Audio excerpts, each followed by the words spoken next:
Okay, so I'll start now. Good evening, everyone. Assalamu alaikum wa rahmatullahi wa barakatuh. Welcome to the webinar for the Saudi Midwifery Group to celebrate International Day of Midwife.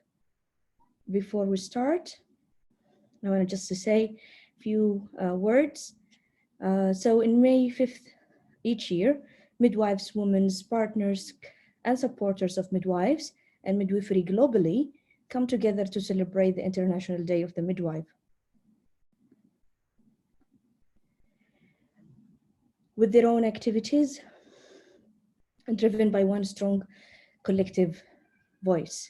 So we are here today to celebrate this day, and the theme for International Day of the Midwife 2020 is Midwives with Women. And usually we say that the word midwife by itself means with women. Celebrate, demonstrate, mobilize, unite. Our time is now. And this is by the WHO. This year it was announced that 2020 is the year of the nurses and midwives. So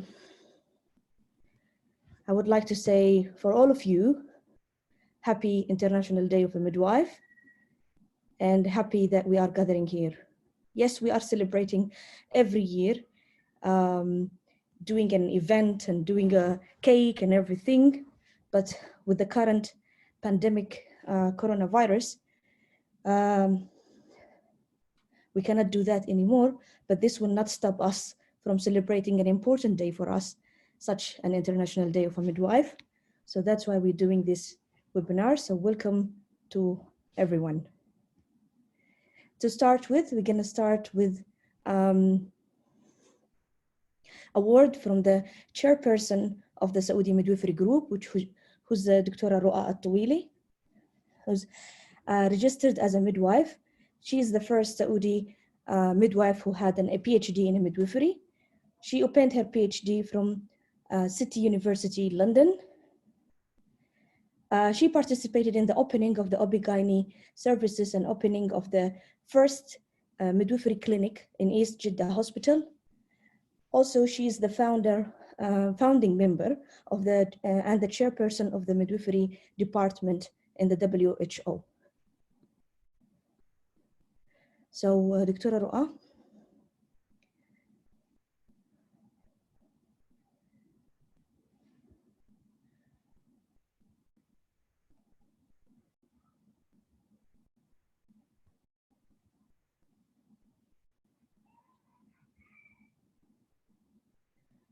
Can you hear me?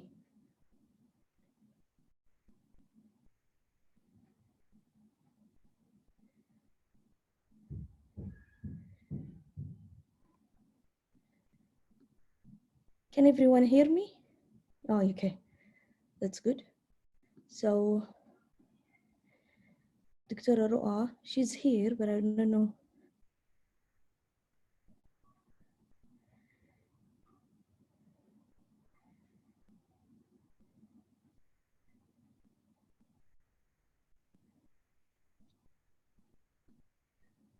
Dr. Ru'a? Hello? Yes. Do you hear me? Yes. Okay.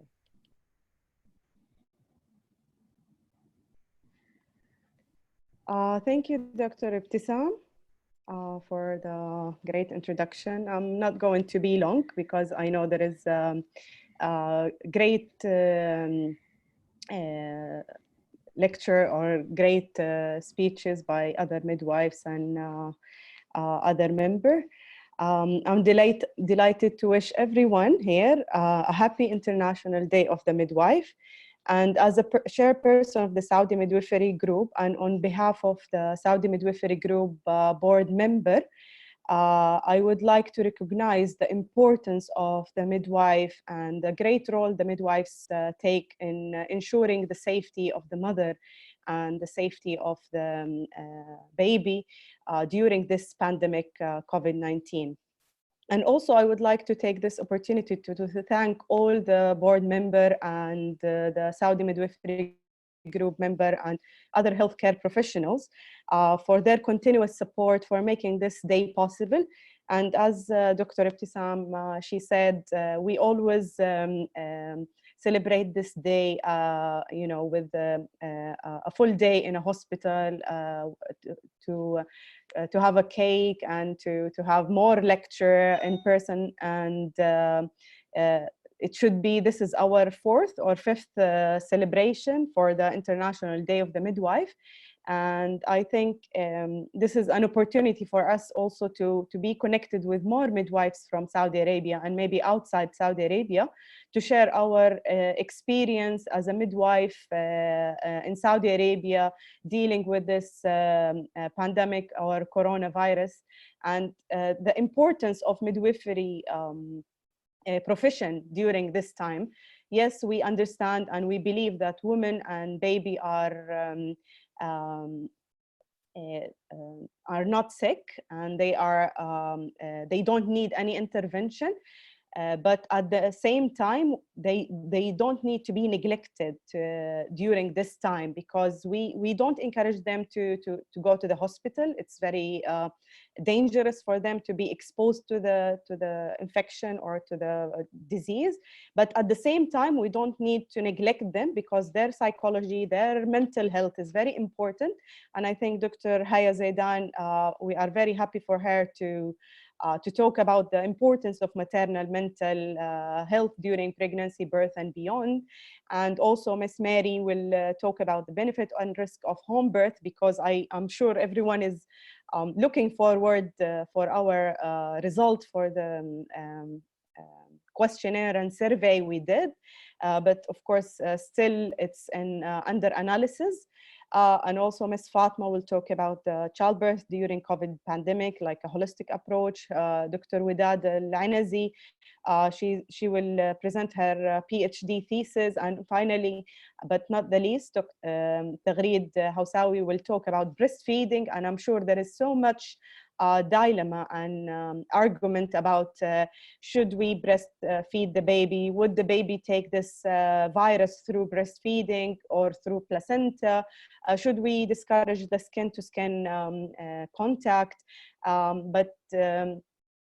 All these questions will be answered from these experienced people, and I'm really happy that to see midwife and to celebrate this day. وكل عام وانتم بخير وكل القابلات بخير في العالم، وإن شاء الله تعدي الفترة دي وإحنا أقوى ونطلع ونستفيد من هذه الفترة. We get benefit and from this pandemic, and we learn from this and how we can support mother in all her journey.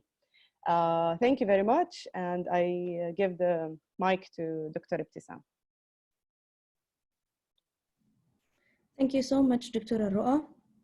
And it's a very inspiring talk, and hope we'll see a better future, inshallah, for midwives in Saudi Arabia. And this is just the beginning. I forgot to introduce myself. I'm sorry for that. So I'm Dr. Ibtisam. I'm also a midwife, a Saudi midwife who had obtained a PhD in midwifery from Monash University, Australia. I'm an associate professor at the Maternal and Pediatric Nursing Health Department in Nursing College in King Saud University. I'm one of the members in the Saudi Midwifery Group board members. I'm the treasurer. Money. So I think we're going to start with our first speaker, and we are honored to have Dr. Haya Zaidan to speak in such a day.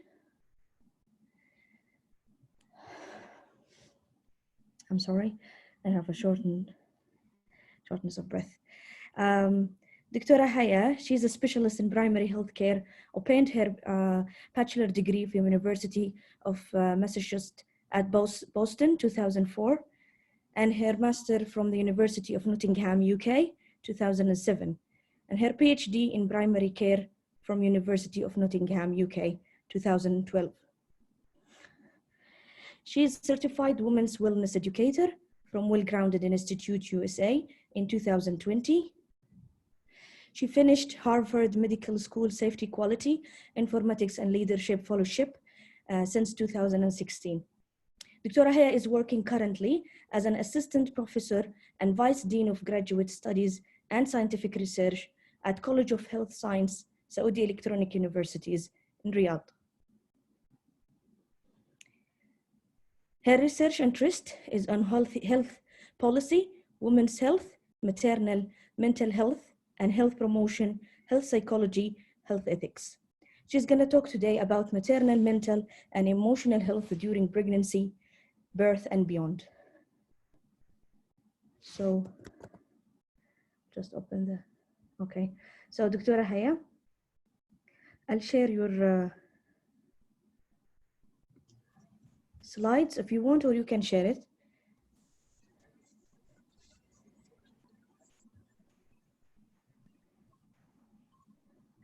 Assalamu alaikum.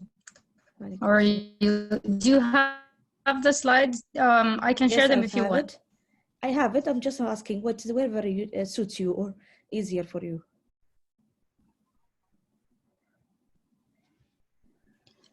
I can put them up if you like. Okay, so Assalamu alaikum wa rahmatullahi wa barak alaykum ash-shahr wa Ramadan Kareem. I want to thank Dr. Abtisam for the lovely introduction.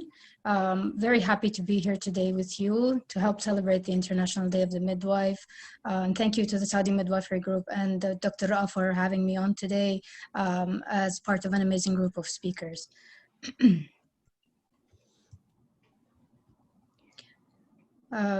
Dr. Abtisam cannot share the screen since you can. See? Okay.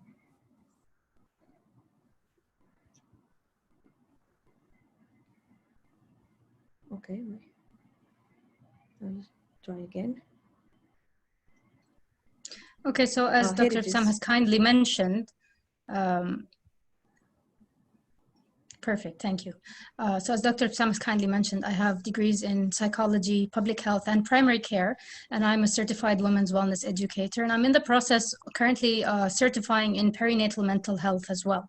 I'm a member of several professional organizations in this field, and I am a blogger, a writer, a researcher, and a policy advocate, and I'm also a mother myself. Here today to talk to you about maternal mental and emotional health during pregnancy, childbirth, postpartum, and beyond.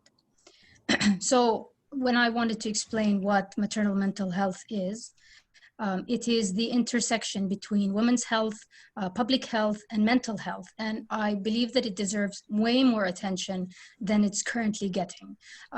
We are facing currently a global mental health epidemic, and this was before COVID-19. We all also know that motherhood now is becoming much more of a challenge than it was for previous generations.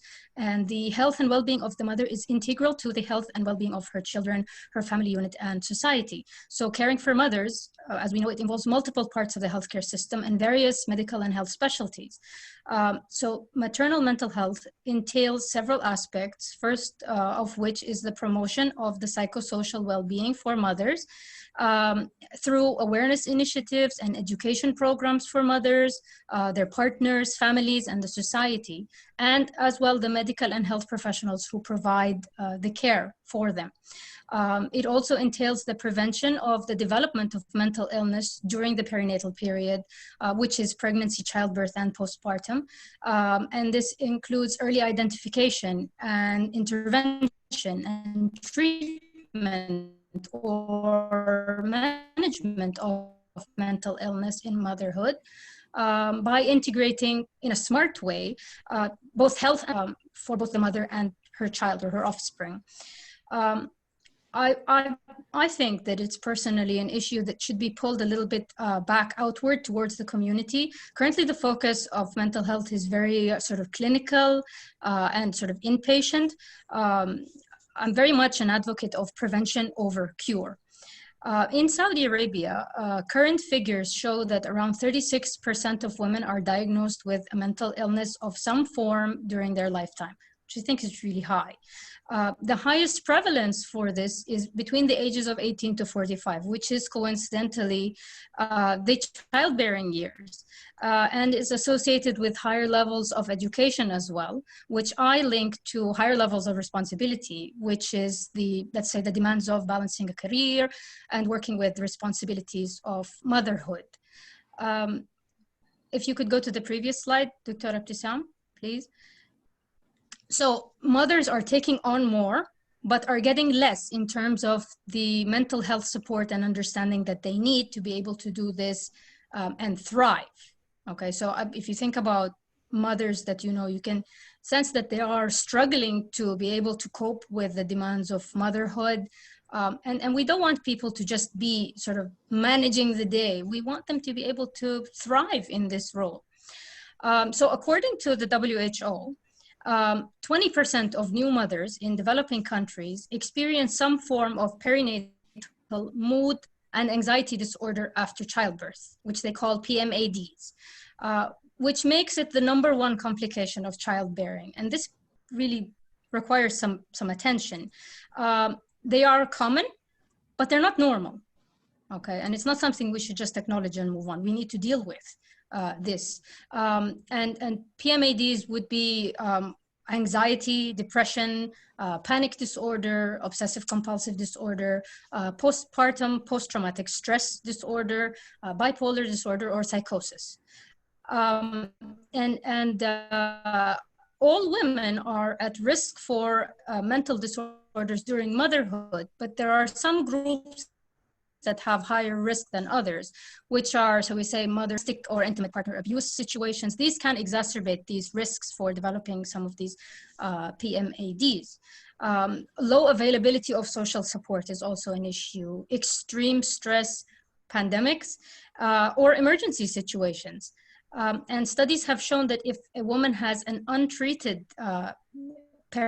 perinatal mood or anxiety disorder during pregnancy, she's more likely to deliver preterm or cesarean, which leads to increased health costs, say, for delivery, postpartum care for premature infants. And it makes it harder for mothers to recover and resume their lives and return to work if they are working. So it's like a domino effect. And what we call in public health, it affects her quality of life, okay? So, and what we call the postpartum baby blues lasts for around 1 to 2 weeks. But if the symptoms persist beyond that, then it's more likely to be a PMAD, which requires attention and management or treatment. You will find that there are mothers who have one or more feelings of being trapped, feeling scared or overwhelmed, or that they're failing, or that maybe they shouldn't have gotten pregnant. These things, these thoughts can be, really scary for some mothers. They feel like they can't do this, or that they hate being a mother or being responsible for this baby, that it just doesn't feel right. Or, it's not just crying, we associate, postpartum or with depression and just crying. It can be different. It can be more than that. It can be anger, or it can be irritability or rage. And this can be amplified by the fact that new mothers are often exhausted, they're sleep deprived, they're healing from the birth experience itself. And if that was a positive versus a negative experience, that can also have an impact on this. And that's her own perception of whether the birth experience was positive or negative. So we need to be conscious of that. Other issues, such as maybe having a colicky baby or one that's unwell, can be something that adds to the burden and increases the risk for mothers to develop a PMAD. Next slide, please. Okay, so current statistics will say that over 75% of women are not diagnosed and do not receive treatment or any kind of support.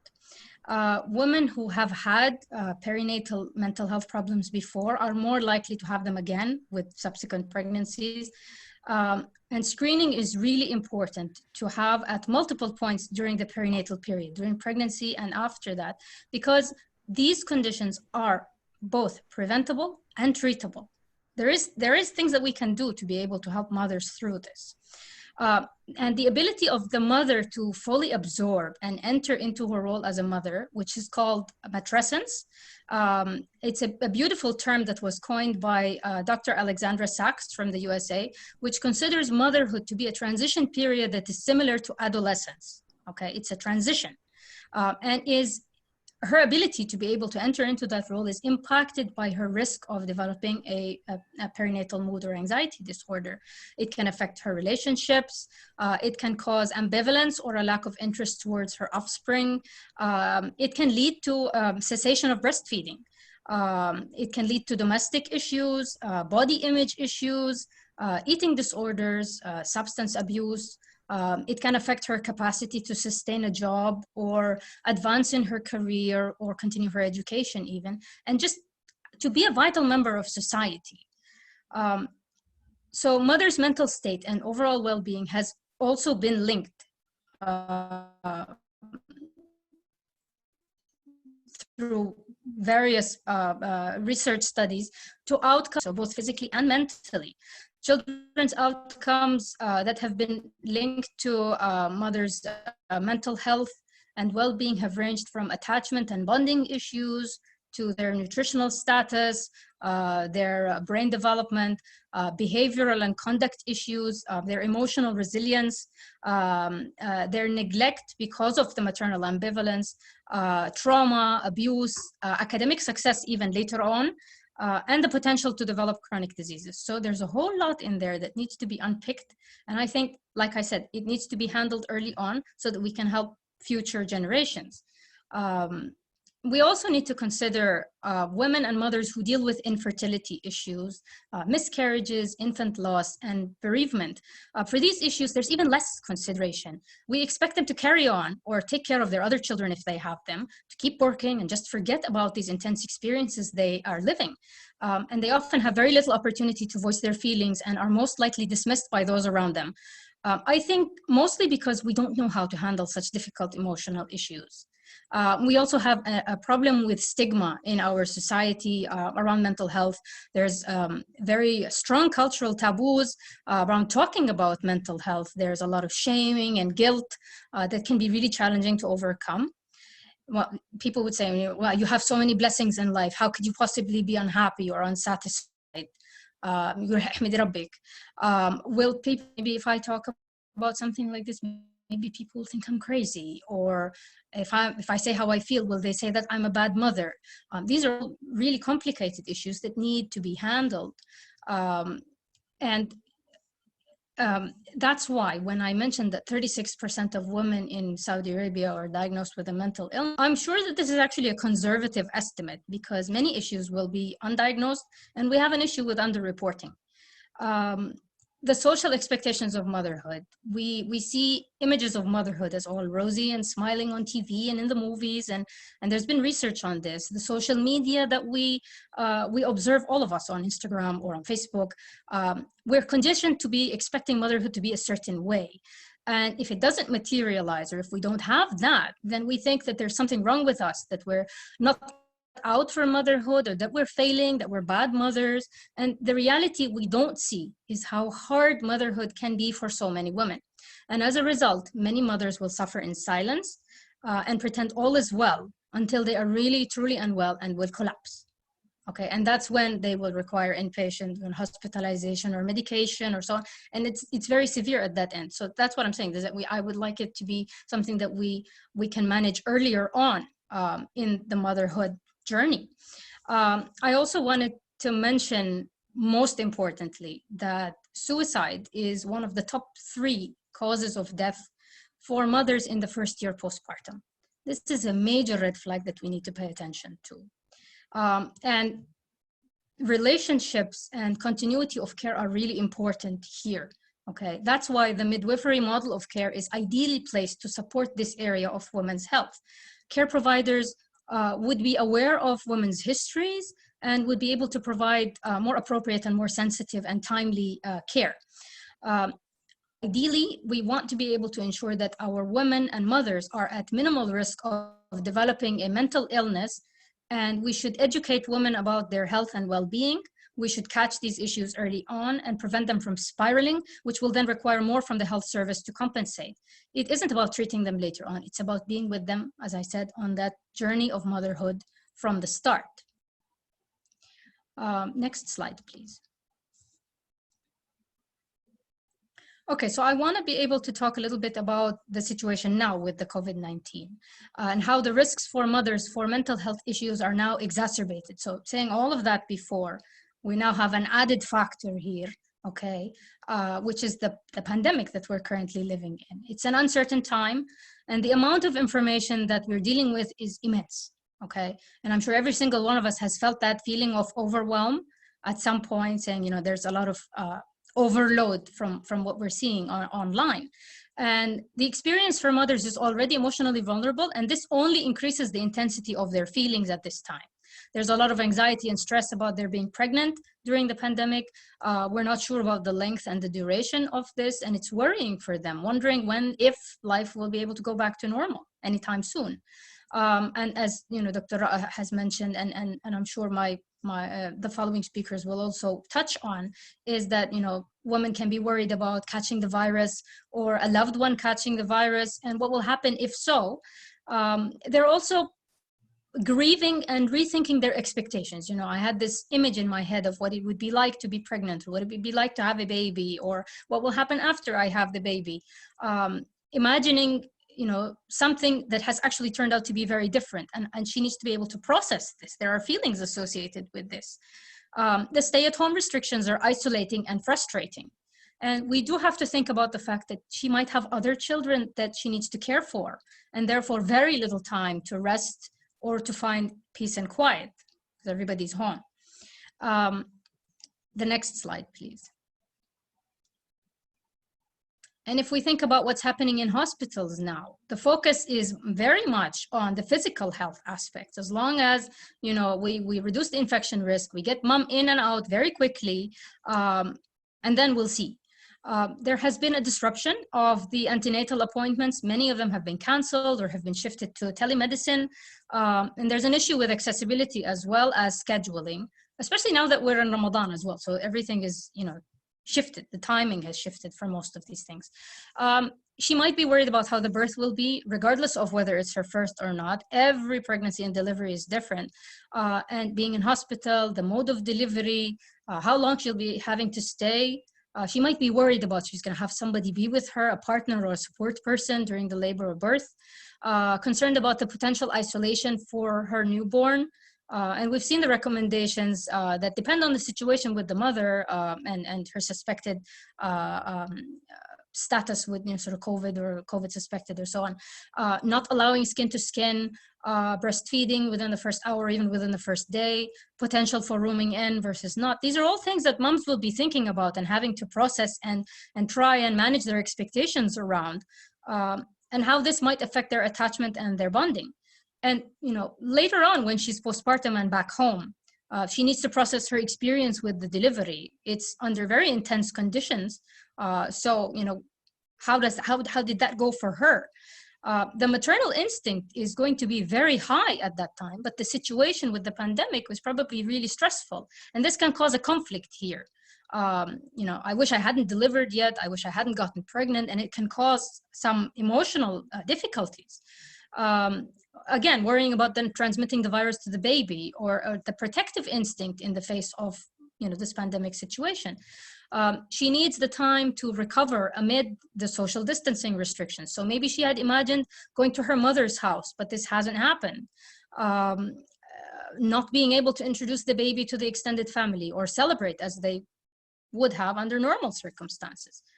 Dealing with that disappointment. And it's actually a grieving process. And so with all of these factors in place, it's not surprising that women are at a much increased risk of developing some sort of a perinatal mood or anxiety disorder now. The next slide, please. Okay, so how do we help mothers? Okay, something active that we can do. So we can help them prepare. Okay, we can encourage them to set boundaries for news, to create like a cocoon for themselves. Okay. Remove all of that noise, okay, and just focus inward. We have to be able to show them compassion and empathy. We have to normalize the feelings that they may be having. It's totally reasonable for them to be having these feelings now. We need to talk with them and not over them. We have to be patient. We have to give them the space to talk, okay, just listen to them. We have to use understandable language to reassure them and avoid the jargon. We need to avoid patronizing them or infantilizing them, you know, and avoid dismissing their feelings or concern. You'll be fine. Let her explain how she feels. We need to be able to advise them on, you know, nutrition practices that can support their health, their immune system, their regulation for mood. We need to encourage them to exercise, gentle exercise as suits their physical condition, maybe some meditations, yoga as well, and you know, taking as much rest as is reasonably possible. And provide them with the resources to learn about their rights at this time, how to care for their mental health, about childbirth, to educate them about the childbirth process. A lot of mothers go into this absolutely blind. What will happen will happen. And then they're shocked by that, okay? And this takes a lot of, you know, educational efforts, okay? That, you know, you do actually need to know what's happening to you and the physiology of your body and the experience and what to expect. So that they can handle it better. About breastfeeding, okay, the importance of breastfeeding and what will happen and the expectations around that, and sort of postpartum, what is going to happen to you after. A lot of the conversation stops at the point of where the baby has been delivered, and a lot of attention needs to be given to explaining to them there's still more that happens afterwards, how your body is going to be healing, how you're going to take care of yourself postpartum, what to expect. Okay, providing them with information on what to watch out for, and how to access care virtually at this time if we don't want them to be coming back to hospital, and counseling if needed. A lot of therapists now are offering their services, you know, using the internet, using like this, like a Zoom call, you know, one-to-one. It's really very valuable and can really support mothers during this time. Having an idea of who your support people are, keep a list of those people that are ready with you, people who can support you physically, postpartum when you're home, mentally, you know, if you need to talk to somebody, even if it's not a professional, and emotionally as well. And this is something that we need to really point out here, that social distancing doesn't mean social isolation. There's a lot of conflict here, social distancing versus physical distancing. You don't have to be alone in this. There are people that you can count on to support you. And, you know, healthcare professionals need to be able to educate themselves and find appropriate information on how and when to refer a mother for further assessment for mental health issues, okay? Don't ignore any red flags. This mother would probably need your help, okay? It's probably very valuable for you to be able to identify that and help her to process it. The next slide, please. So the way forward from here, okay? What can we do to enable mothers to be emotionally healthy and resilient during this pandemic and beyond? Firstly, to educate them and encourage them to take ownership of their motherhood experience. Like we said, matrescence, to work towards respectful maternity care and positive birth experiences by minimizing the medical interventions as much as possible, okay? To consider the potential for home birth, and the midwifery model has a potential to provide that empowering and empathetic care that women need.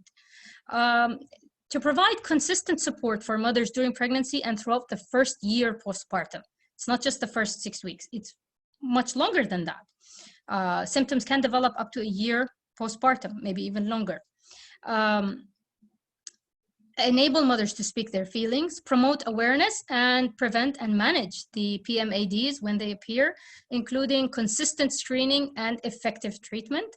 And also developing partnerships, and it's something I'm personally working on with professional organizations and policy stakeholders across the kingdom to support these efforts towards increasing the profile of maternal mental health.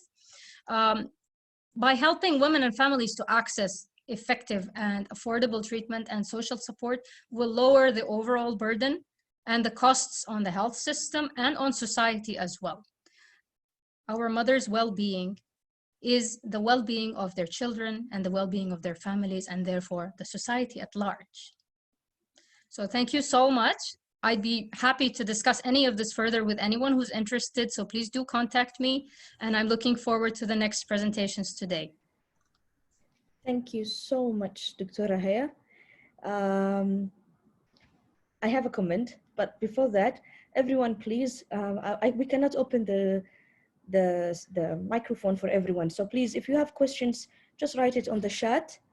And I'm gonna ask to Dr. Haya. Dr. Haya, while we're talking about the COVID and how it affects the psychology of the pregnant woman, I'm pregnant and I'm due in, I think, 5 or 6 weeks.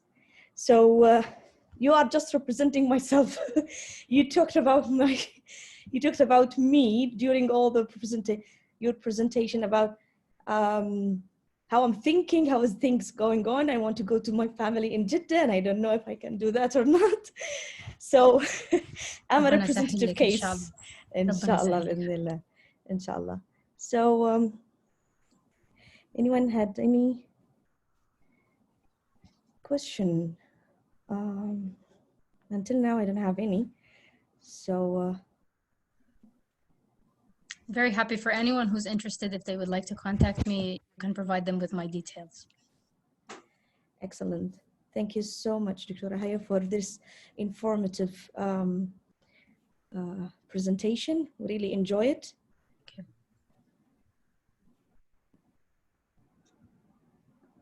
So we're going back to our schedule because there is no questions until now posted. But they're all happy with the presentation. There is a question, where can we find you, Dr. Haya? So I think we can provide your contact details to them at the end of this webinar.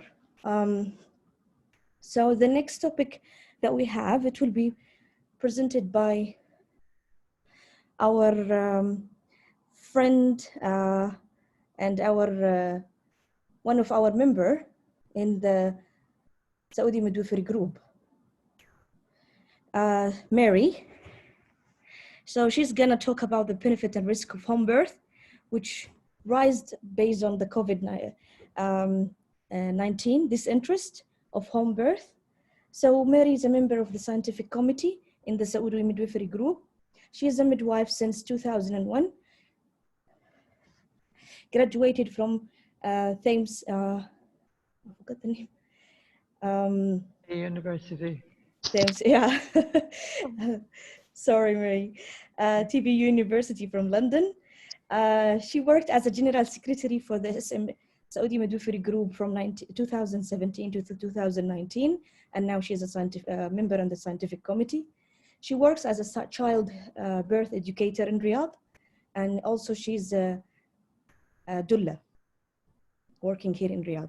So Mary is going to talk about benefits and risk of home birth. Mary, can you share your PowerPoint, or you want me to share it? I can share. I don't know how. Where do I click on to open it?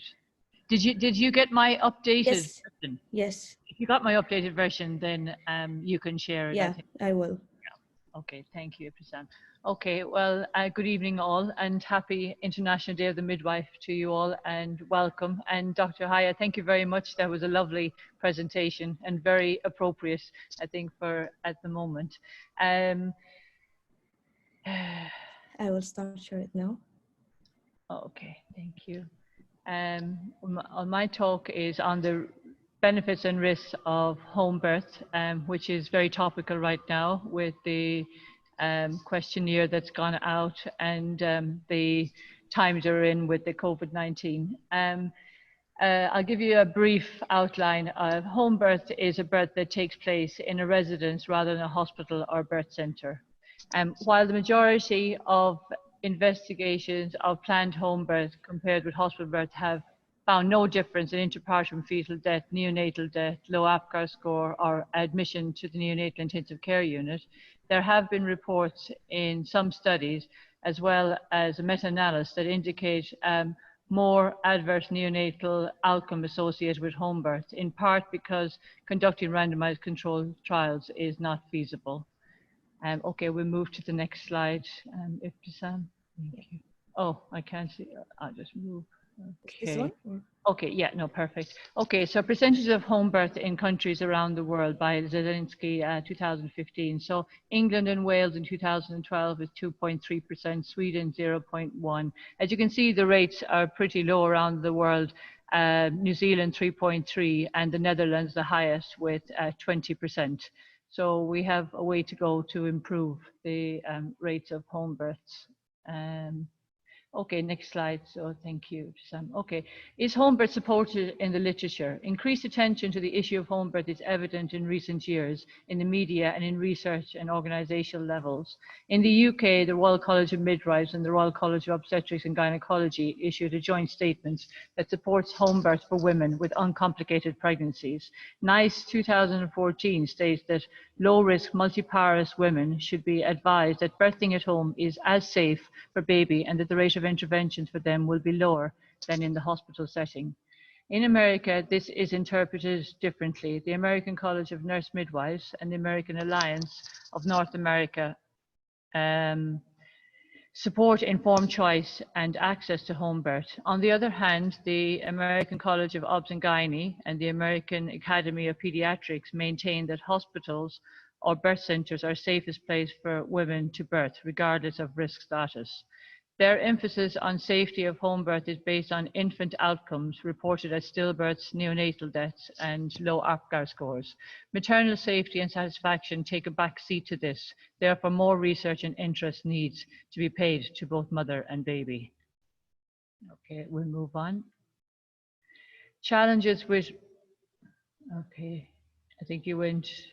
Challenges with researching home birth. The gold standard for researching clinical outcomes remains randomized controlled trials. Women who choose home birth are demographically different in different parts of the world.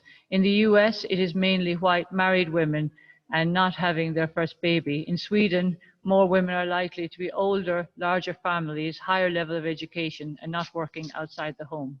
In the UK, women tend to be older, white, of higher socio-economic status. And in the Netherlands, women tend to be older, multiparous, of medium socio-economic status and of Dutch origin.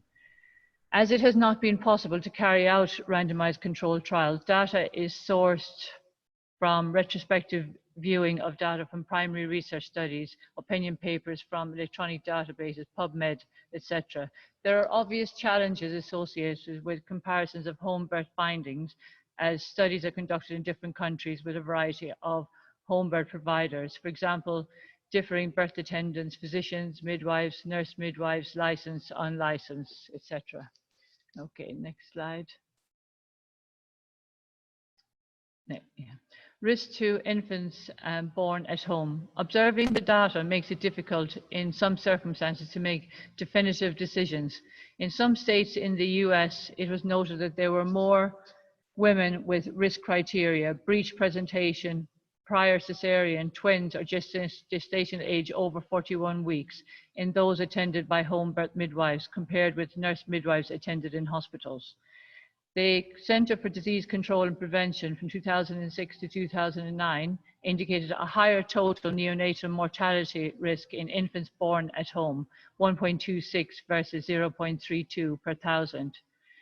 Further analysis showed that in the home birth versus hospital birth, there was an increase in 5-minute APGAR scores less than 4, 0.37% versus 0.24%. Higher rates of neonatal seizures, 0.6% versus 0.2, with no difference in assisted ventilation rates, and lower rates of neonatal intensive care admissions among the infants born at home. Important to note, women who have previous cesareans were not excluded in this study. Risk of adverse neonatal outcomes increased if gestation exceeded 41 weeks or if it was the mother's first baby. Okay, next slide. Okay, these are results of studies of home birth in the US by Gruen and Baum in 2014. It's a retrospective analysis of the CDC birth certificate linked to data from 2007 to 2010, specifically noting neonatal outcomes. So the number of home births attended by midwives was 61,993. The number of hospital birth midwives, 1,096,555. The total neonatal mortality for home births was 1.26 per thousand, and the total neonatal mortality for hospital birth was 0.32 per 1,000. Total neonatal mortality for first birth was 2.19 per thousand, and the total neonatal for first birth for hospital was 0.33. Total neonatal mortality greater than or equal to 41 weeks for home birth was 1.84, and total neonatal mortality greater or equal to 41 weeks for hospital birth was 0.27. Okay, we'll go to the next slide. The results of studies for home birth in the US. This was Cox in 2013, and it was set in southern eastern Pennsylvania. And the women cared for were by certified nurse midwives who were planned home births mainly in the Amish community. And it consisted of 1,836 women. And the reasons for transfer to hospital was rupture of membranes at term, failure to progress, women's choice, cesarean, breech, fetal heart rate abnormalities, twins, and intrauterine fetal death. And reasons for transfer from mother were hypertension and fever. The number of home births was 94.5%, which is really high, really good. And the neonatal outcomes was 0.4% neonatal deaths, all had anomalies. And the number of admissions to hospital, 0.4% of hospital admissions. Maternal outcomes, 5.5% of postpartum hemorrhage and 14% perineal lacerations, and 2.2% of maternal postpartum complications. Okay. Risk to infants born at home. Studies in the UK show perinatal morbidity and mortality. Infants born outside hospital, home or freestanding or alongside midwifery units were not more likely to have adverse events than those born within the hospital. However, in a subgroup analysis of parity, nulliparous women in the planned home birth group were more likely to have an adverse neonatal outcome than those planned in the hospital. Okay, we'll move on. Results of studies from home birth in the UK. This is Birthplace in England Collaborative Group 2011, and it's a prospective cohort study compared home birth, birth centre, midwifery and obstetric units.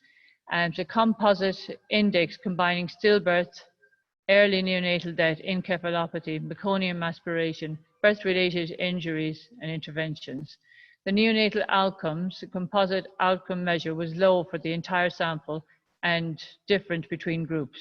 When samples were split, the adverse outcomes were slightly higher in the nulliparous at home.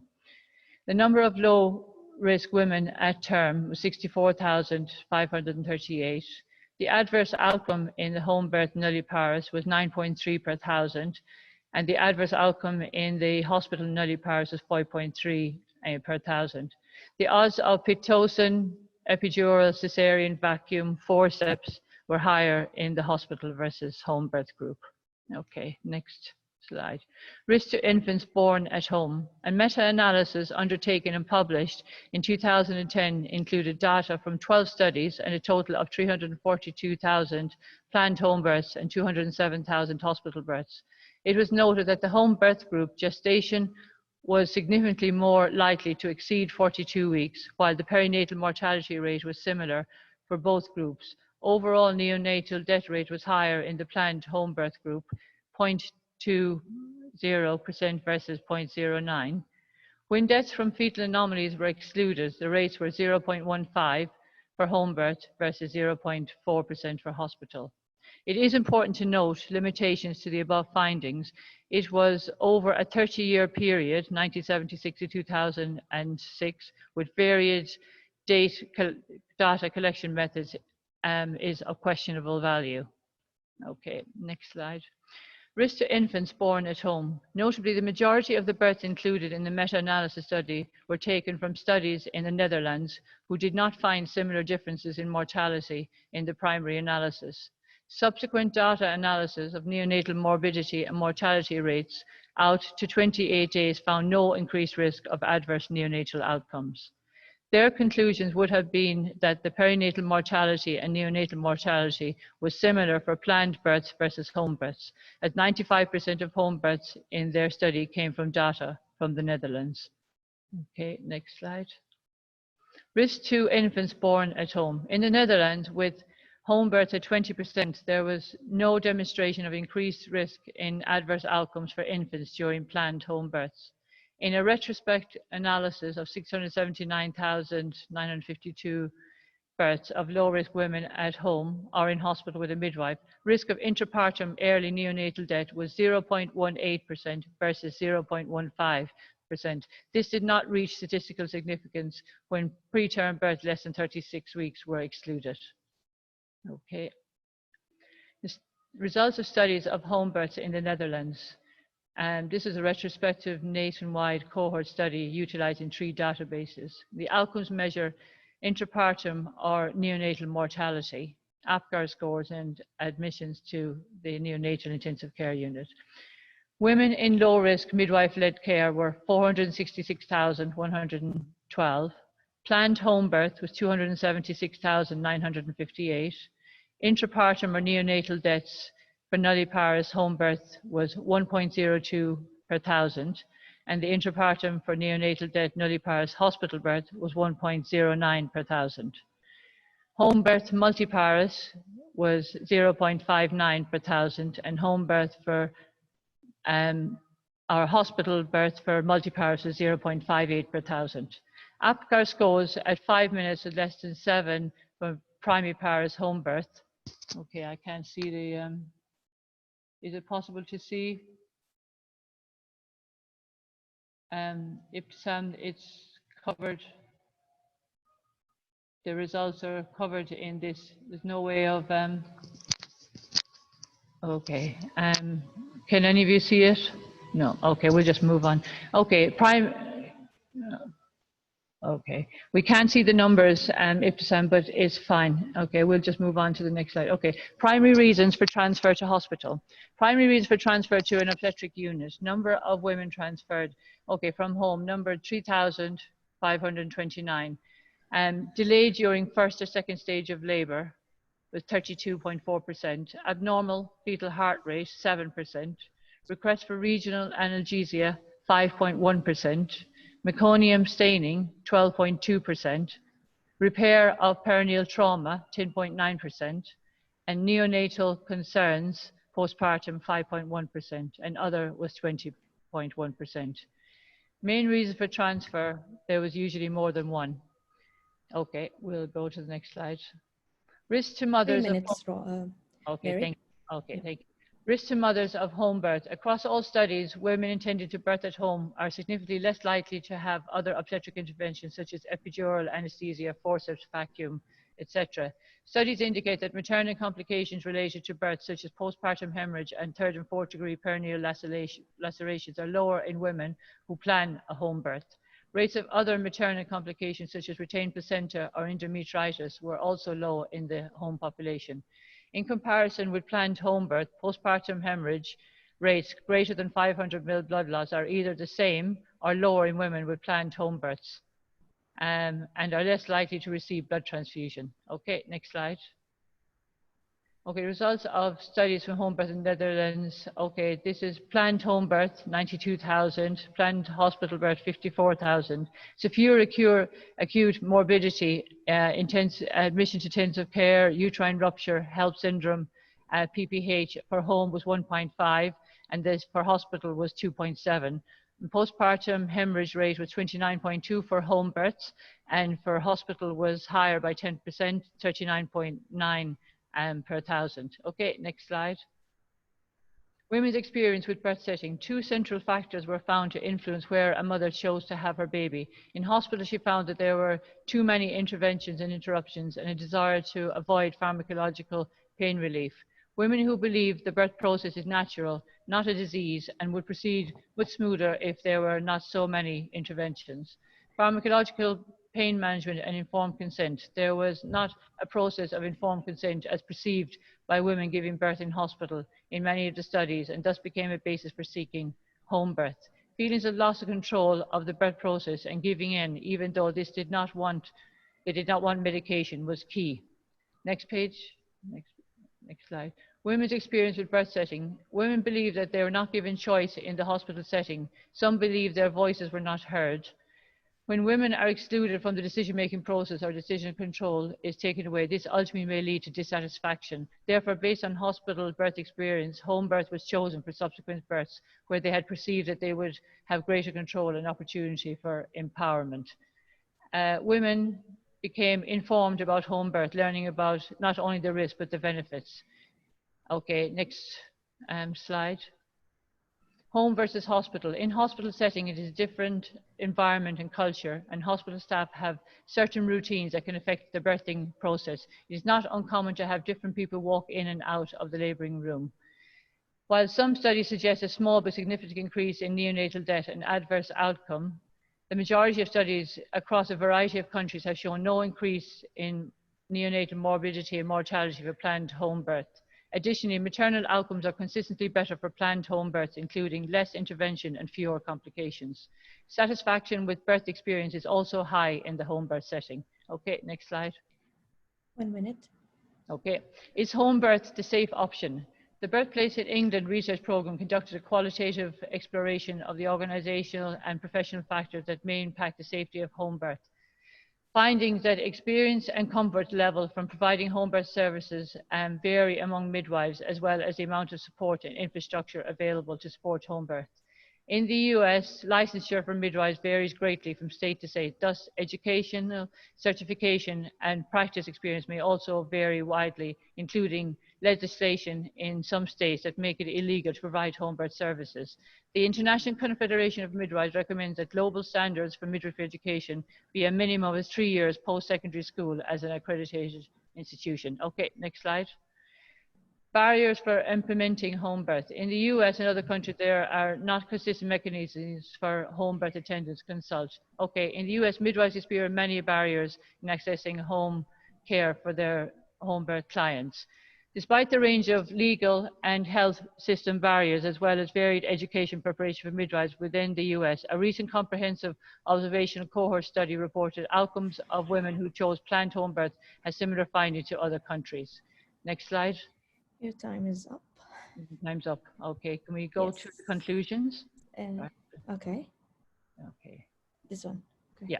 While evidence regarding neonatal outcomes related to home birth remains inconclusive, what is clear is that when guidelines and systems for transfer are in place, there is either minimal or no increased risk associated with home birth for low-risk women. Maternal outcomes are consistently in favour of planned home births. Low-risk women experience less intervention and fewer complications when they plan a home birth, even if they ultimately give birth within the hospital. Additionally, women are very satisfied with their birth experience within the home setting. When not only neonatal but maternal factors are taken into consideration, there is compelling evidence that home birth should be available to low-risk women who choose it, and that policies should be in place to support integrated systems of care for all. Thank you very much. Sorry I had to rush. Okay. It's okay. Thank you so much, Mary. It's a very promising presentation, and we hope that we can soon see this home birth here applicable in Saudi Arabia. As you said in the last sentence, this is really should be an option for every single woman. And yes, absolutely. Yeah, thank you so much. Thank you, Sam. Thank you. I think we have a question for you.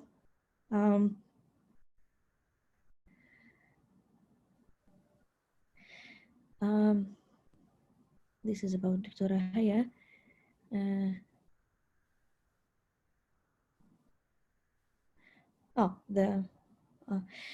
Would you define low risk as NICE guidelines, please?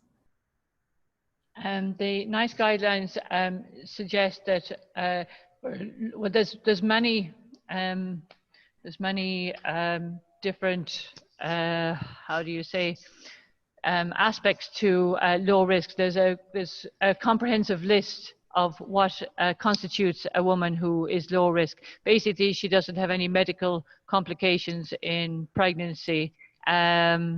She hasn't had a previous cesarean. She's not. She doesn't have multiple births. She's no preeclampsia, diabetes, etc. And the NICE guidelines state that they favour multiparous women and are very strongly support multiparous women having home births even above hospital birth if they're completely low risk and they have no factors that would put them at risk of complications in labour. So there's definitely the stronger link towards multiparous women, but all women who don't have any complications, medical or otherwise, would be considered for home birth. Excellent. Thank you so much, Mary. I think there is no more question for you. Okay, thank you. Yes, thank you so much. Okay, thank you very much, and thank you, everyone. So we can move now to our third presentation, which will be presented by Fatima Zahra, who's a midwife. She's also, which is an advanced life support for OB/GYN instructor. She's a breastfeeding instructor. She's a managed childbirth educator and doula. And she's a member in the management team and advisory committee in a Physionatal Center from 2019, July 2019. Fatima will present today childbirth during COVID-19 pandemic.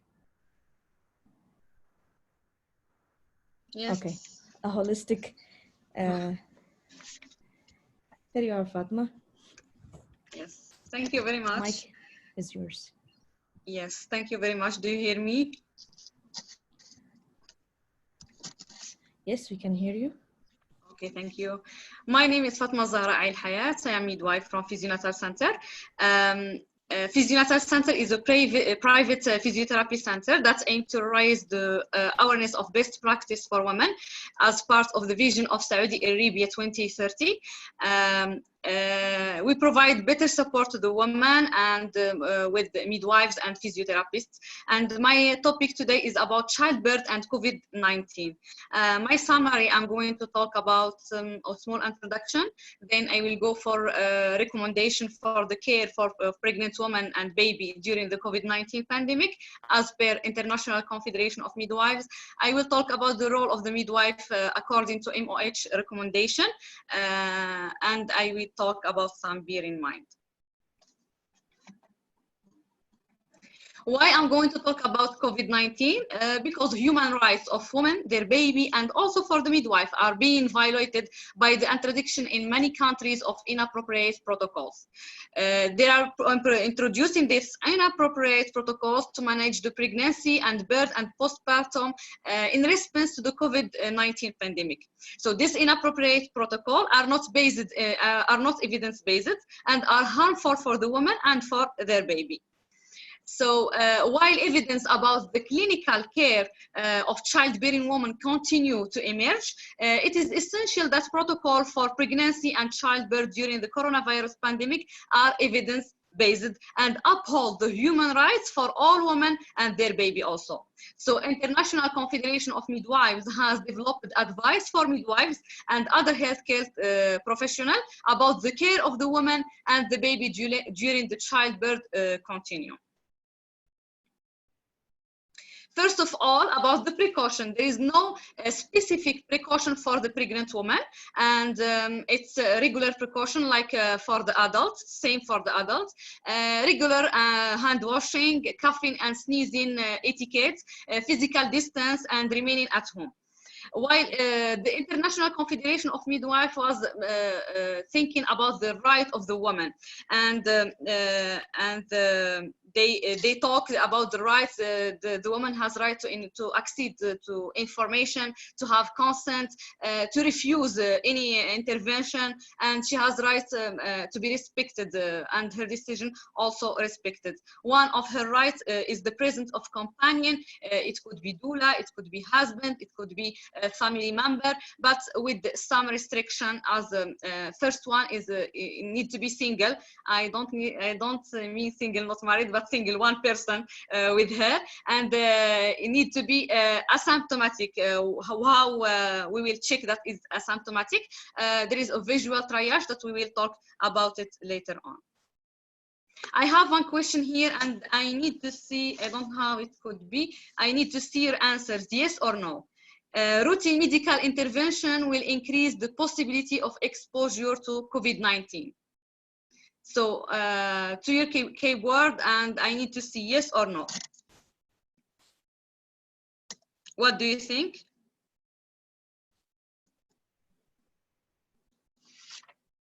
Yes.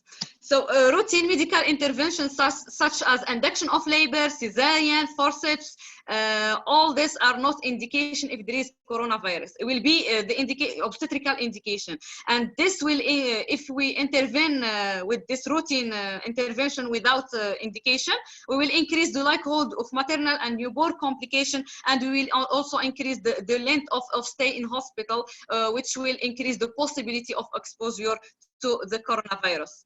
Here we have question: would be safer having a cesarean birth in the instance of suspects or confirmed the coronavirus? There is no current evidence to suggest women that cannot deliver vaginally because she has COVID-19. And there is even in some countries like Tunisia, they have home birth. They initiate already the home birth during this virus. And in Morocco also we have already the home birth or the birth center leading by the midwife. So now they start to encourage women to not go to hospital unless she's high-risk patient. For the water birth, is the water birth allowed in case of coronavirus?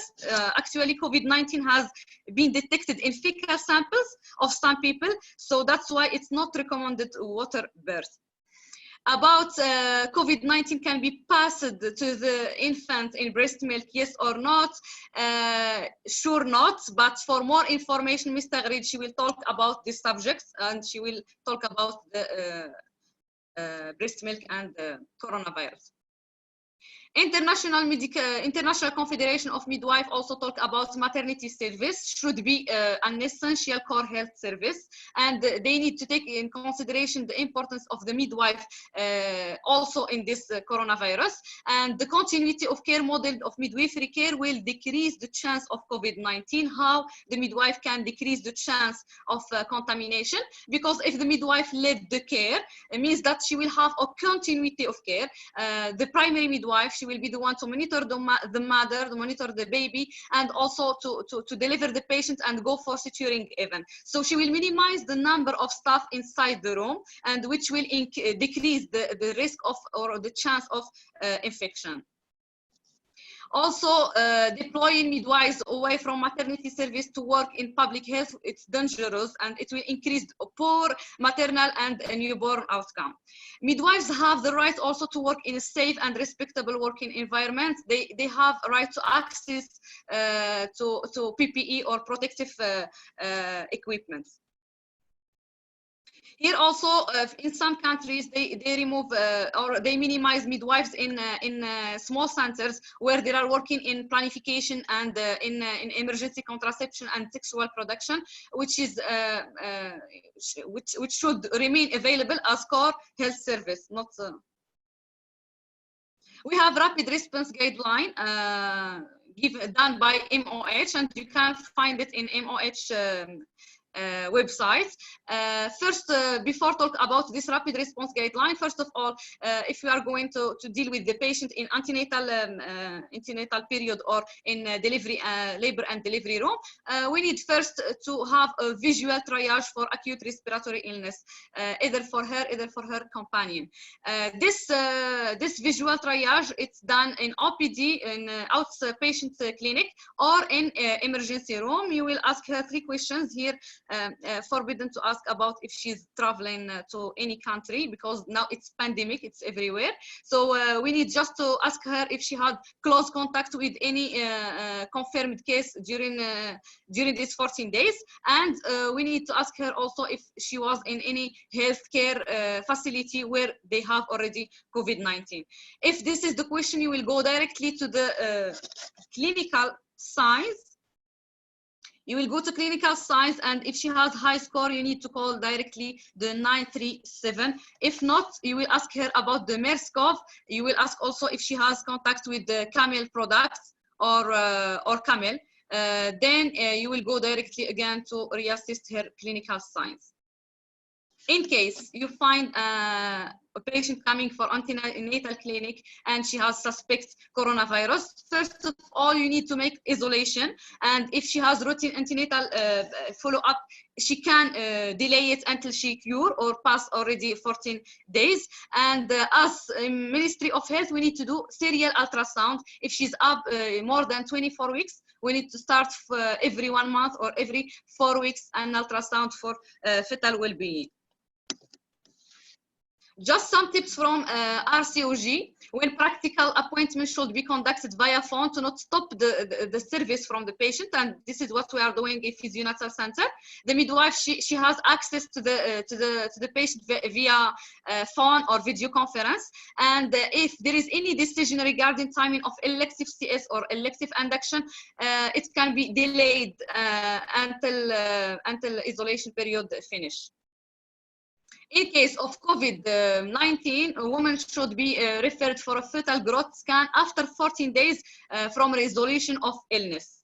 Also, the woman should monitor herself and report any issue if she has reduced fetal movement or anything as per guideline. Ministry of Health also talk about labor and delivery, and first of all said that isolation is a must in delivery room, and also need to disinfect the delivery room after finish and after discharge the patient according to infection control policy. And in labor, the woman or pregnant woman, she needs to have a continuous fetal monitoring during labor without interfering with her movements.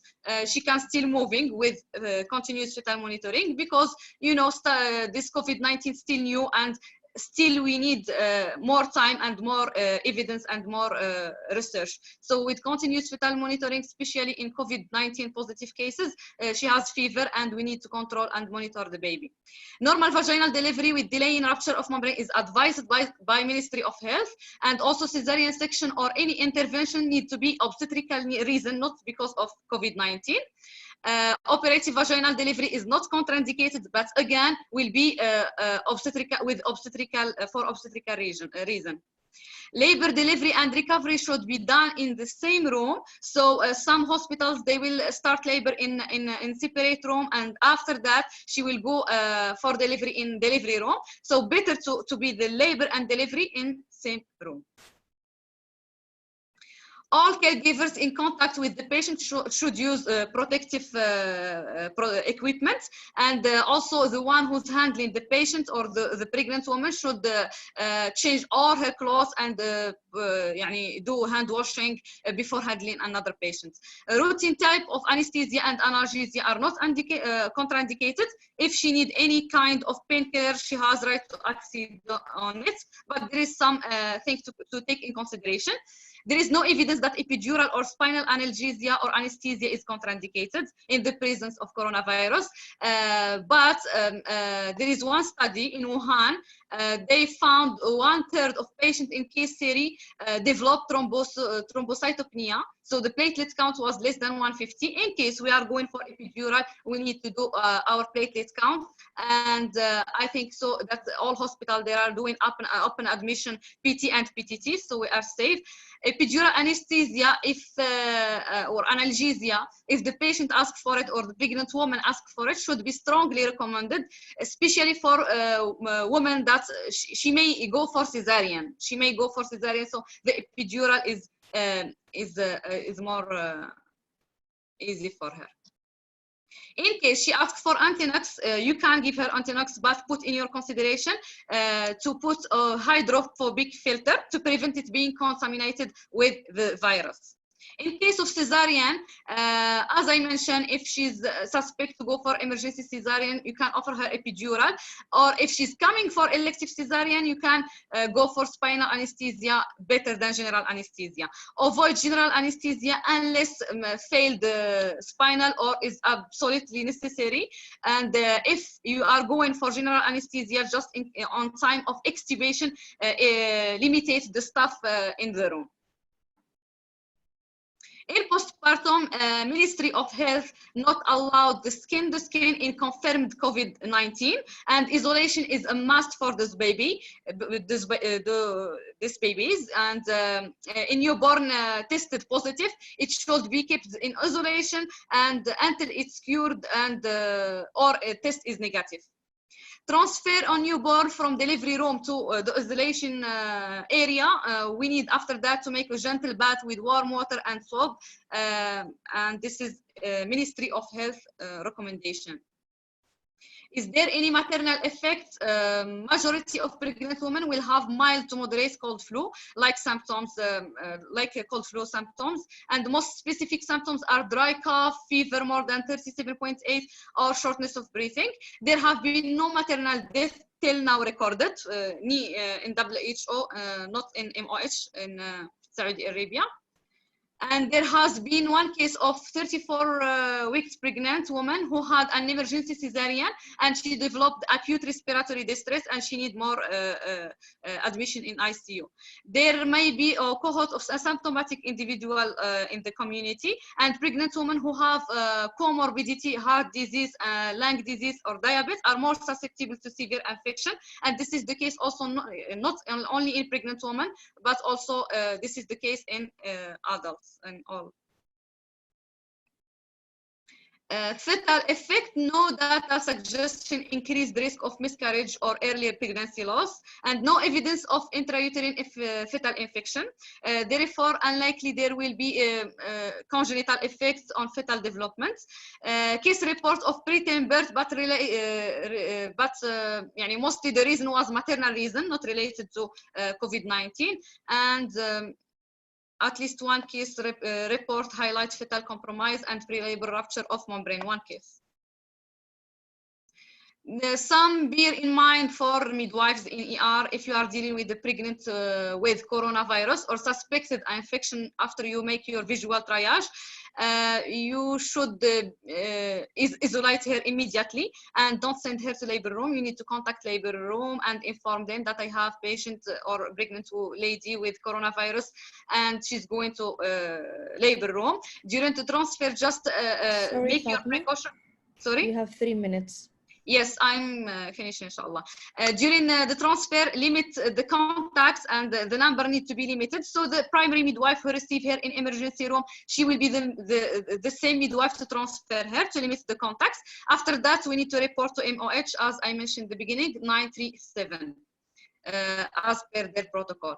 Bear in mind in labor ward, we need to make simulation in labor ward for PPE, protective measures, and also we need to, because while rushing for emergency, you will forget to use your PPE in proper way, and also we need to have extra lines, so the midwife, when dealing with the patient, she will not go outside from the room, she will call from the room for any extra help.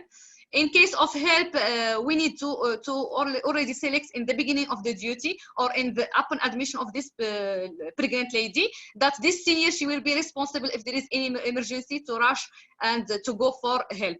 Why senior? Because she will be more practical in how to use the PPE, and also in case I need help and they call for help, sure I need somebody to help in shoulder dystocia or any emergency obstetrical, so I need one more senior. For more information, you can check WHO website, UNFPA website, RCOG, and MOH Rapid Response Guideline. This is the website that I use for this information. And thank you.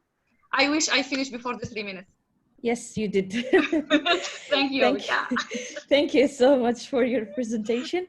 And it's really updating about COVID-19 and having a baby during this period. especially with the Ministry of Health policy. Actually, you have few questions, Fatma. So, what's the relationship between camels and COVID-19? Yes, in case that the patient or the pregnant lady, she doesn't have, if you see in the list for the Ministry of Health, in case she doesn't have any contact with COVID-19, we will go to MERS-CoV, and we know MERS-CoV means that there is contact with camel or product of camel. So this is another score. You mean other type of corona viruses? Yeah. Yeah. So also another question: why water birth isn't allowed during COVID-19? Yeah, COVID-19 is found in fecal samples for person infected with coronavirus. So means when she's pushing during her birth water, she may make her fecal secretion, which will infect the baby while he's born. Yeah. Excellent. There is another question. So she can feed her baby or not, if suspect or confirmed? Yes, I will just not talk about breastfeeding because coming presentation for updates on breastfeeding, but as Ministry of Health, the COVID-19 positive mother, she will extract the milk and feed the baby by, she will pump the milk, but she will not. There is evidence from WHO and International Confederation of Midwives that the mothers, the asymptomatic mother or the mother that she's feeling well, she can breastfeed with protection. She may wash her hands, use the protective equipment, but Ministry of Health not allowed the woman to breastfeed. Yeah. And is that the reason why skin to skin also not allowed? Yes, for the same reason. For the same reason. Okay, the last one is, are triage include KSA with the update status? I'm not sure. The triage include KSA? Yeah.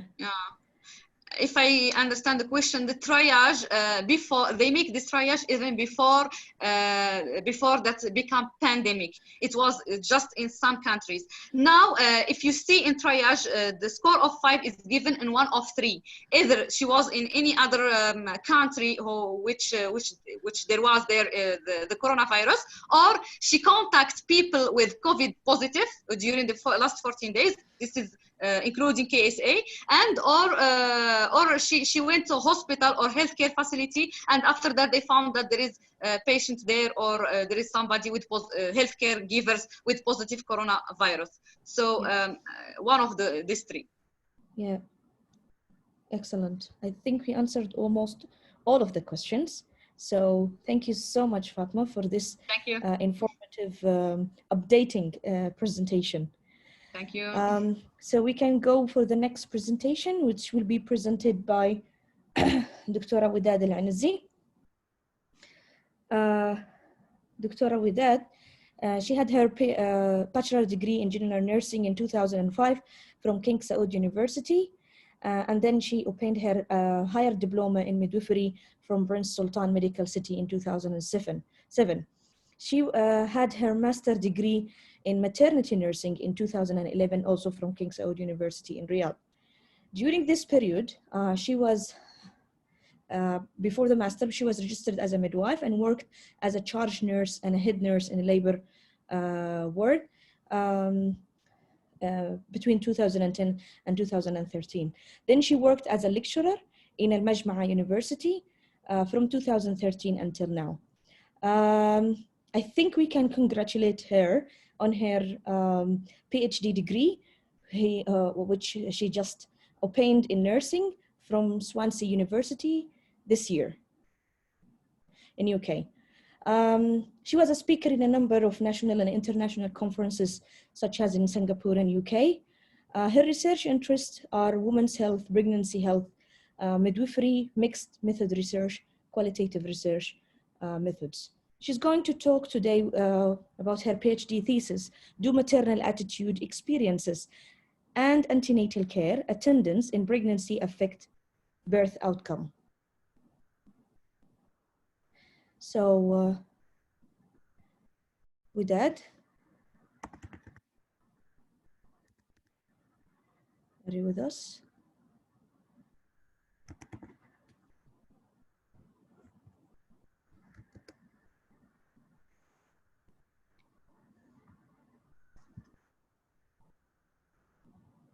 I'm not sure if she's, I saw her name at the beginning.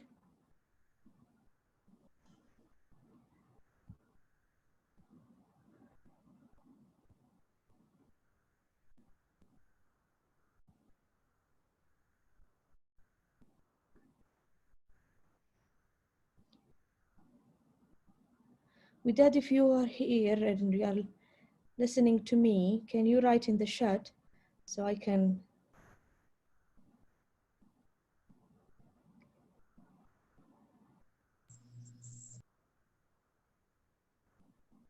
Okay.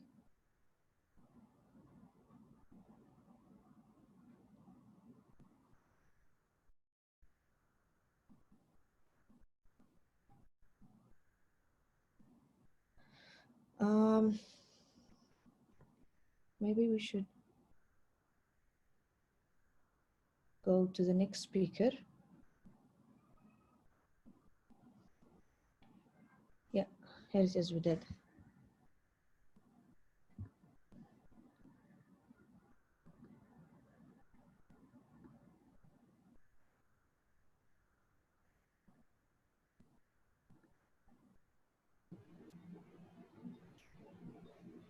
Okay. Did you open your mic, Widad? Because we can't hear you.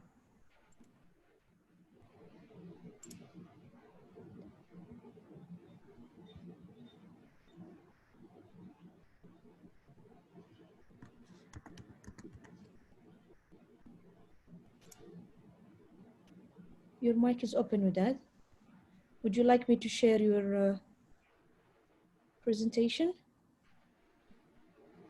You are unmuted already. I checked.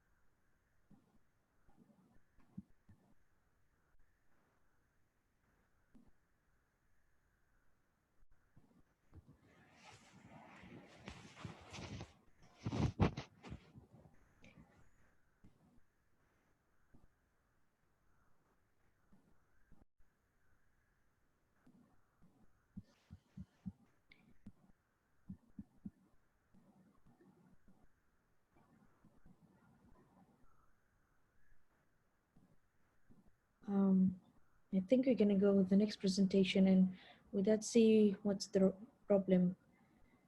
Maybe you didn't click when you joined the room, the joining with the audio voice or something like that.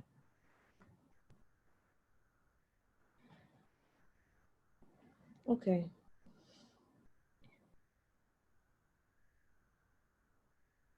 So I'm gonna move to the next one until we did see how she can join us. So the next topic will be presented by Taghreed Hawsawi. Taghreed she's the head of the scientific committee in the Saudi Midwifery Group. She's a Saudi nurse, graduated from nursing school, earned her master's degree in nursing and midwifery advanced practice, worked in labor and delivery in military hospital, working at King Faisal now, a specialist hospital research center in Jeddah in labor and delivery.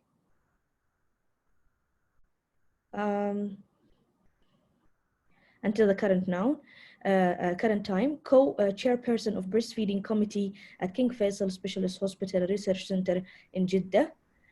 She's an international baby food action network member there as an advocate for the breastfeeding Arab region. Recently, she joined Amani Birth Family.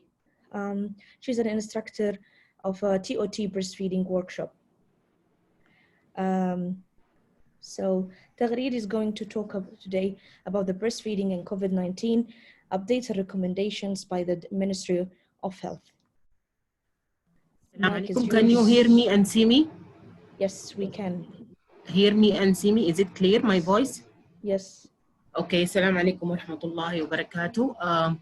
Sorry for Widad, but we are sure that you are unmuted. I don't know what is the problem. Bismillah, I will start my talk. Hold on a second, please. I'm going to talk today about the breastfeeding, since it's really a debatable issue now with the COVID-19. And I reassure you that even in Ministry of Health, they are writing a lot of guidelines now regarding infection control, regarding the pediatric neonate. So also they didn't forget to consider breastfeeding. So the content of this slide. I don't know what's wrong with this one.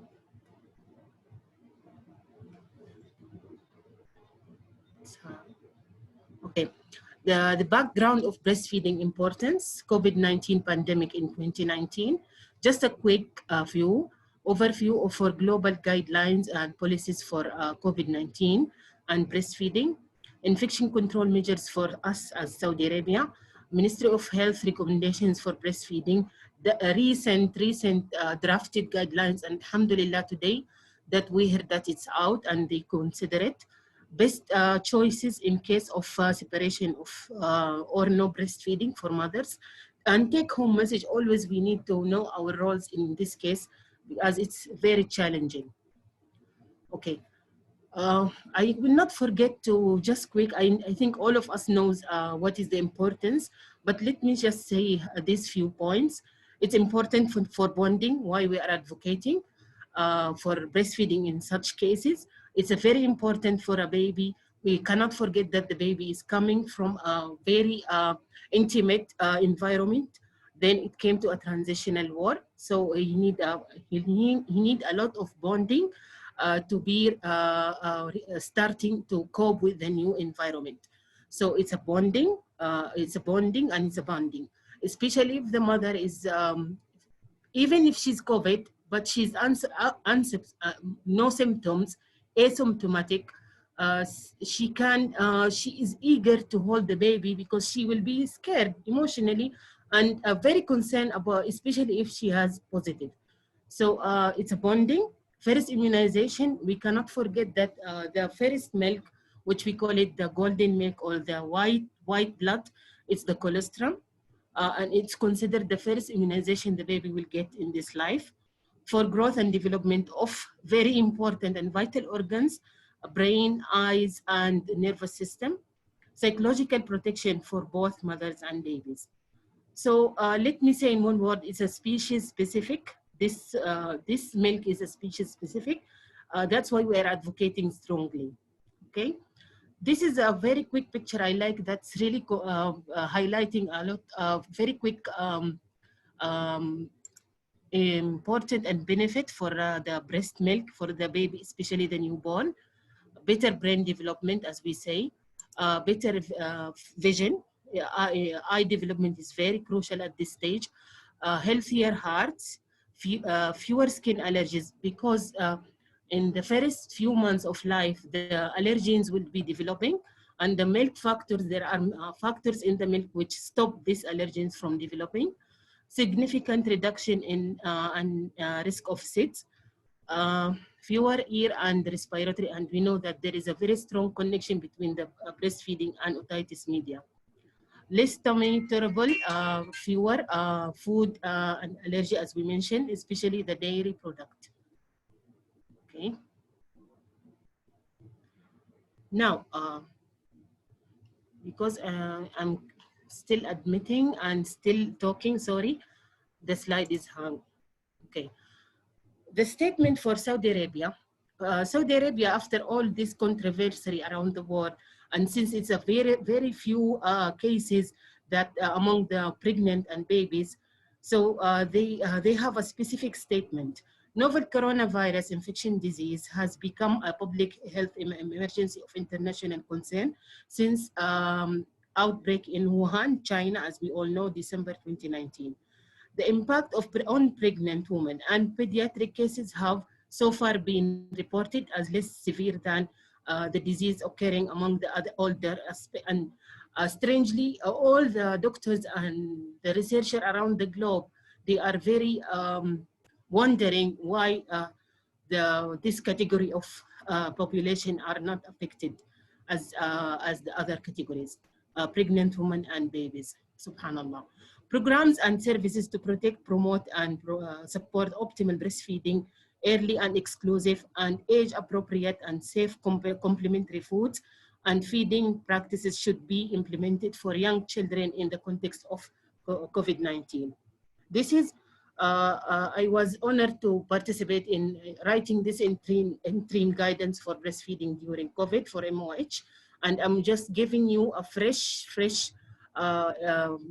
items from the guidelines. Okay, sorry, still people are coming to the meeting. Mode of transmission for COVID, primary, we all know it's like respiratory droplet.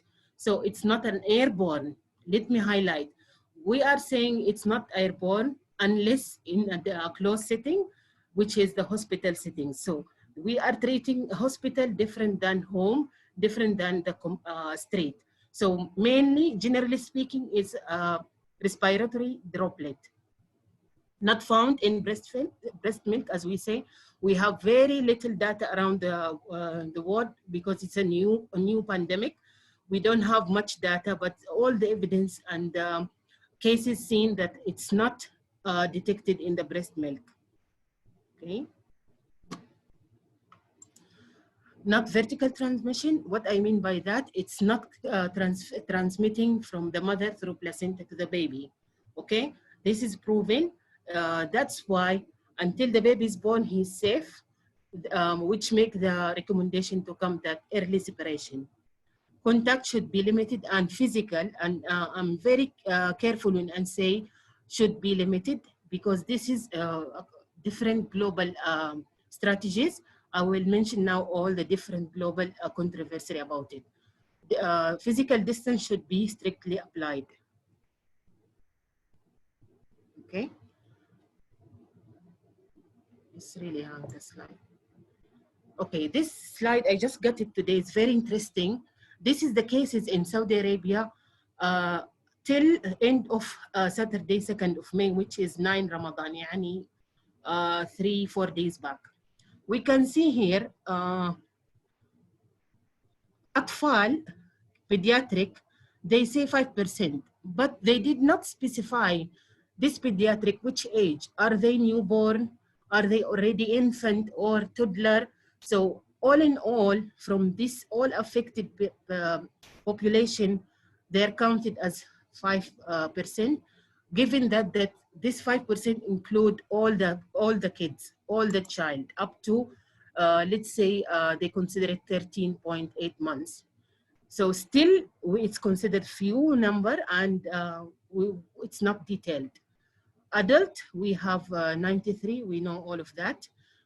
There is another statistic saying that 80% from the adult is non-Saudi, and the other 30 or 20% is Saudi. And the reason they are suggesting that because most of the population are living in a crowd space, especially what we call it amala. They're living more number in one apartment. So this make it easy to transmit the disease. There is comparison, we can see the adult, elderly, alhamdulillah, unlike other countries, we have only 2%, okay? See, I like this one, female and male, the kurwa inath. We can see the male, this is globally, by the way, not only Saudi Arabia. They discover that among male, it's higher, the incidence of the disease, than in female. 84 for male, 16 for female. And they are suggesting, or they're thinking that maybe because of some of the hormonal factors within the different gender, it might be the cause of the decreased effect among the female than the male. I can see Saudi is 19, here 81 to be specific. Okay, as of 9th of Ramadan, the total is 27,000. 11.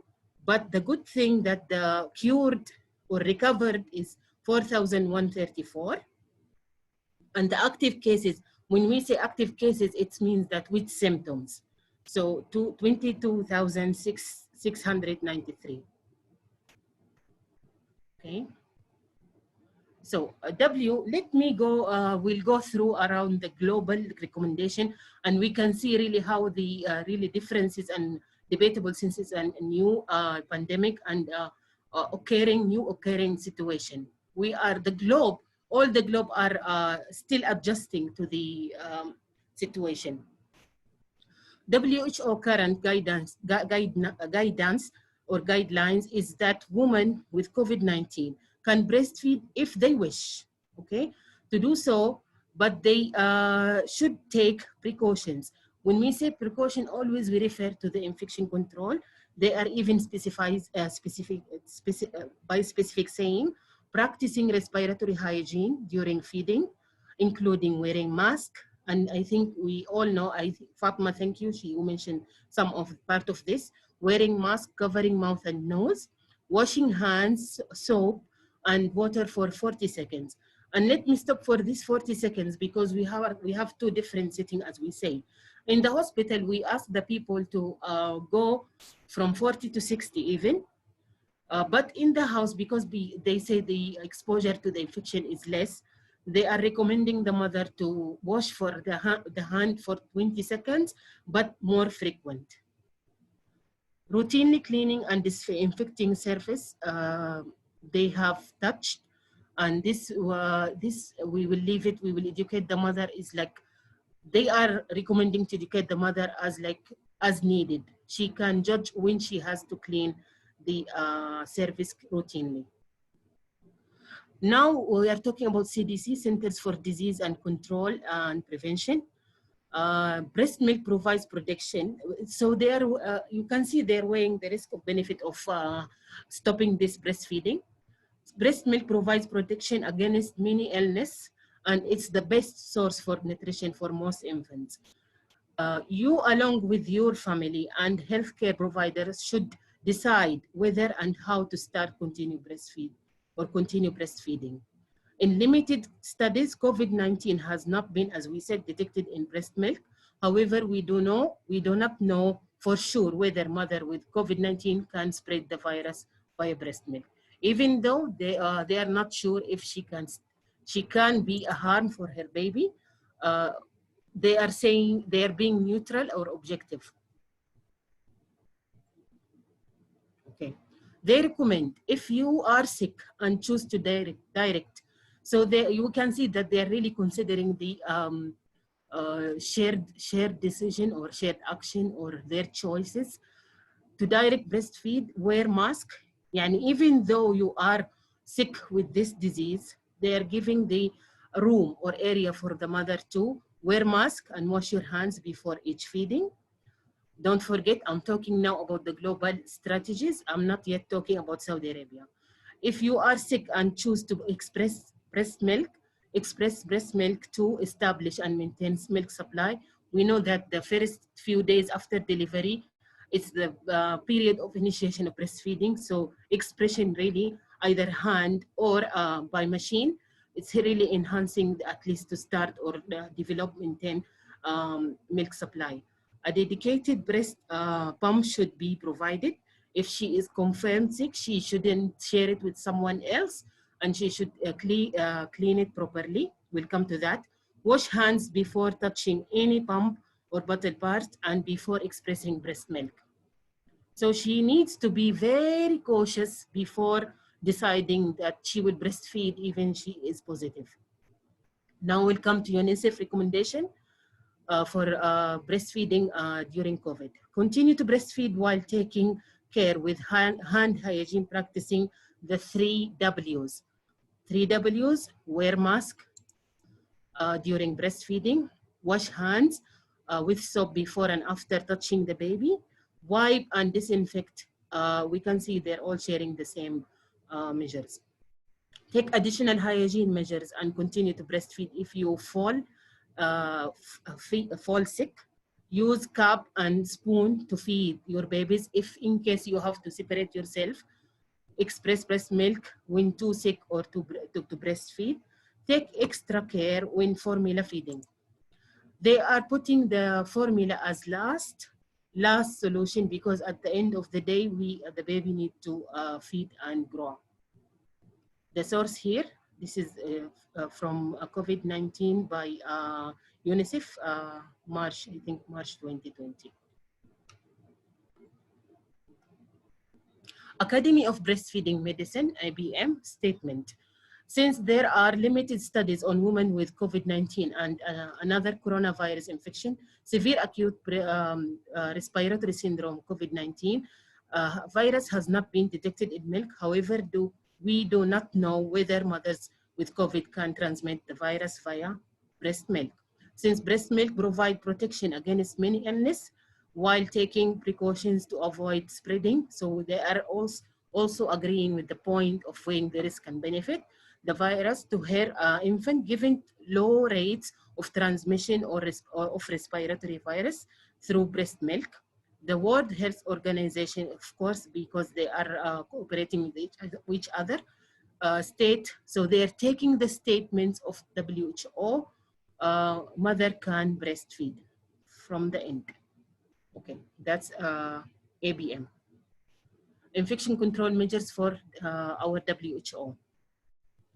Okay, the first item that it was argued, can we at least make algorithm specify if she is non-COVID, if she's COVID with symptom, COVID sick with illness, or suspected also with symptom, or she's having few symptoms. Infection control measures should be fully practiced per Saudi CDC protocols. Either she's COVID, non-COVID, because we need to treat all the patients when they come to our settings as suspicious. Precautions for lactating women with COVID-19 suspected or confirmed, regardless of feeding mode, and has to be with her infant. Tagreed, you have 3 minutes. Okay. Practicing respiratory hygiene, including wearing mask. I will go quickly because it's repeated. I want to tell you about the main thing about before preparing or eating. This is for complementary. So our guidelines is really include, you know, they are arguing we are talking about breastfeeding up to 2 years. So we have baby with complementary feeding. So they consider also the feeding, eating food, and the caregiver who's feeding the babies. Let me go because this is really specific. Care view. I want to talk about the care view since we are having a care view. An exemption of families to bring the mother milk for NICU in case if the baby is in NICU. Hospital we are recommending the hospital to admit the lactating mother in the hospital with the baby if feasible. This is drafted guidelines, and as of today, we heard the good news that it's adopted. This is part of the algorithm. You can see quickly. We define the mother to the baby mother diet to non-COVID, suspected and confirmed, and even suspected we divide it to 2 cases, as I mentioned. This is what I said, multiple option for infant in their scenario. Direct breastfeeding from mother, of course, this is if she is non-COVID. So for us, total separation with default. They don't want to argue either symptoms or not, suspicious or not. If she is positive or suspected mother, she has to express breast milk until proven otherwise, if she is negative or she cured from her disease. Wet nursing is a choice. Okay, wet nursing is something in our practice before. We are trying to bring it back. Donor expressed milk. This is someone from the family to give her own milk, but not direct breastfeeding. Breastfeed, this is the last resort. Breast milk substitute, which is formula as a last choice. I want really to share the main things with the midwife. Individualized is a case by case. All the team is taking care of the mother, consultant, pediatrician, midwives, nurses. They have to take shared action, which is considering the mother and family choice. of course, if not harming or putting her in risk. So it's an individualized case to case. With nursing, I'm putting a flyer at the end if anyone interested to know more about witnessing, which is an istirda'. I will give you the flyer. The last slide I want to show, this is, you can see it in the net, how to keep Your your time is up, Tagreed. Okay. Clean. We are celebrating our role as 2020. Always remember, this is our year. They are depending on us. We are a woman advocate for their right and babies. Let's be their heroes. My reference, please don't forget to celebrate your day. Today is International Day of the Midwife. And that's the slide by Dr. Fawzia in Arabic, an Islamic scholar, to know it's in 20 Ramadan. If you want to know about more about al-istirda' or with nursing. Sorry, I have a lot to say, but anyway, I said what I wanted to say. Thank you. Sure, sure. Thank you so much, Tagreed, for this presentation. I think you complete the picture by talking about the breastfeeding during COVID-19. And I think as a not a conclusion, but generally, because it's not too much known about COVID-19, so a lot of things is still query, and all the regulations and the policies is just because they are trying their best to reduce the infection. So if we can go back to with that, I think hopefully it will be fixed now. So with that, you are unmute now.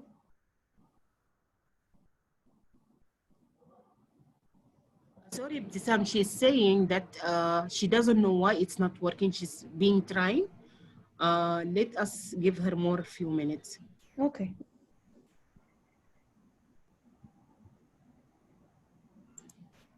Is there any question so far for the No questions in the chat, and I'm not sure.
She's saying she's even now she cannot hear us.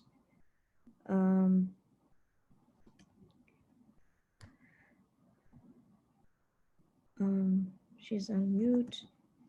She's open even the video.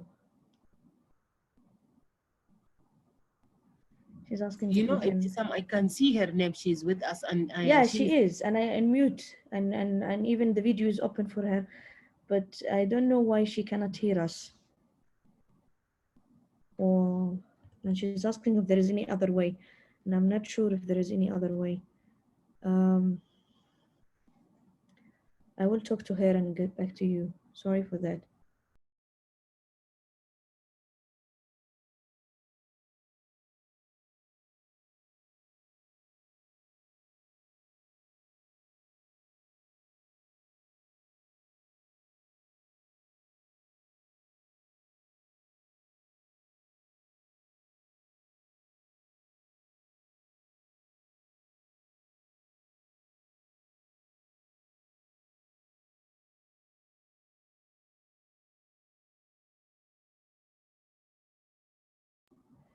Taghreed, there is a question while we're waiting.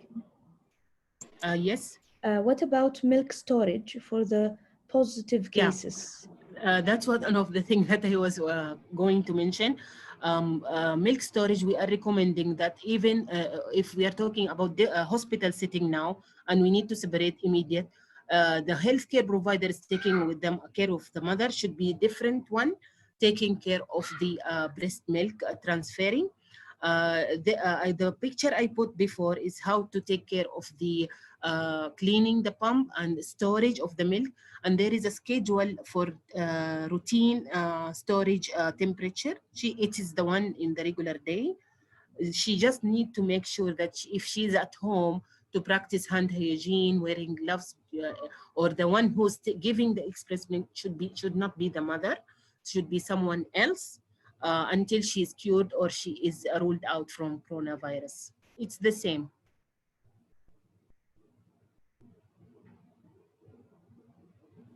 Yes, Taghreed, thank you.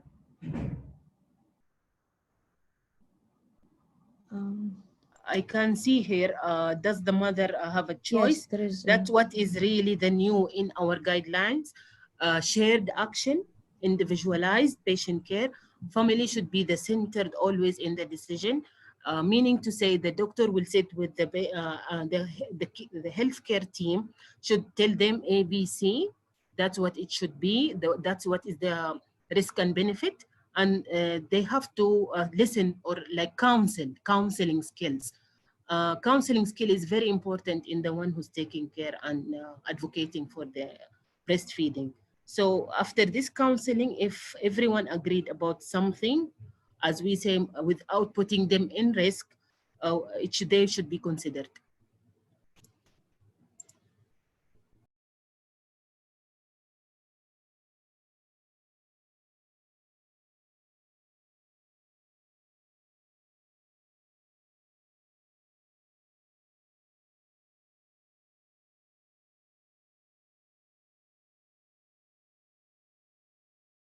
Could you, Taghreed, answer the questions also following while I'm trying to fix or find a way to contact with Widad?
Assalamu alaikum. With that, she will be connected with me via phone and they will make speaker. Can you just share her presentation? Thank you, Fatma. Okay, welcome. At least. Okay, I will share her presentation now. Taghreed, there is a question, I think, If you can Yeah. answer it while I'm... Which question? Time recommended for milk storage could be a good choice, especially if we... Is it? Where is the question? I can't see. This is a I don't know comment. if it's a question or comment. If you just... Thank you, Ms. Mariam Fallata, for that. We have a universal timetable for the time to storage the milk. We are just providing it in a laminated card to the mothers when we before discharge. Okay, here is the presentation for Widad.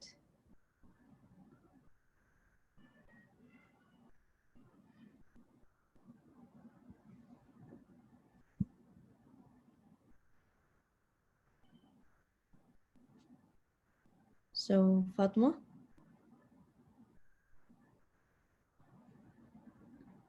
Yes, just a second, we will fix it. Okay.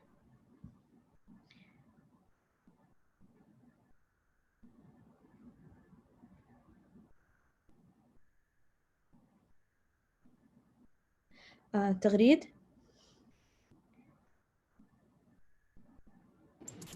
Yes, I think there is P. Dulla, A.P. Dulla, asking a yes. question.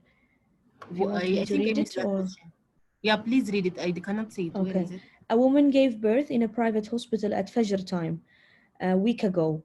She was forcibly discharged at Dhuhr time, even though her baby was admitted to an ICU. Neither parent was allowed to visit the baby throughout a 5-day stay in the NICU. Was this in line with the Saudi MOH COVID-19 guidelines? I think this is depend on the setting of the hospital. If they are having the same positive and negative in the same unit, so maybe they're having only a small room inside their unit. That's why. If she is okay, صح, she's not positive. So she didn't mention that. Yeah, I'm sure because of that. They are not. They don't have that big unit to separate the positive and negative. I guess that's the reason. And they are in the recommendation, the guidelines. We are saying if feasible, because we know that we have different settings in around the country. We can't just make it mandatory. I think that's the point. We can't make it mandatory. It's like feasibility. We'll talk. So it depends on the resources in the hospital. So this is what the MOH is providing, but she is saying both parents were asymptomatic. Asymptomatic, yeah. Asymptomatic. So that's why I'm telling you, because of they have another, not because of them, they have another suspected or positive cases. They don't want to open the door for all, otherwise maybe it will be chaos. Yeah, true. Or they don't have enough space to isolate. Okay. It's I think it was the sake of the safety of the mother. I am not doctora, but inshallah I'm planning to do the PhD. You will be, inshallah, Tagreed. How is things goes with you, Fatma?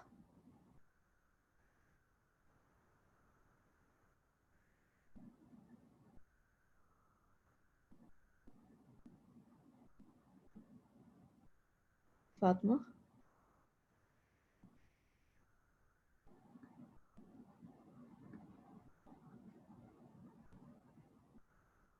Fatma muted also?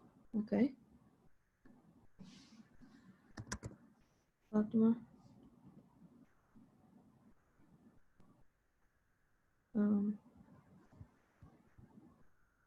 Tagreed, can you unmute Fatma, Zahra? Hold on, she is, I think. Let me see.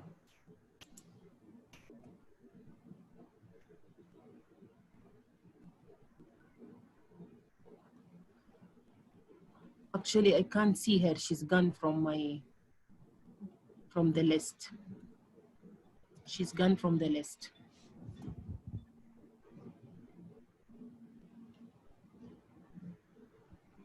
Do you see her, Dr. Roa?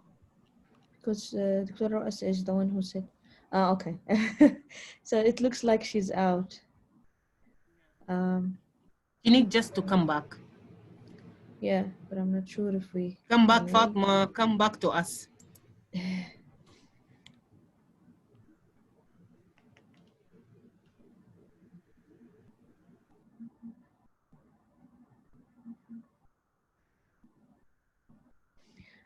Okay. Midan is saying I need to try again. So I'll try again. So unmute her.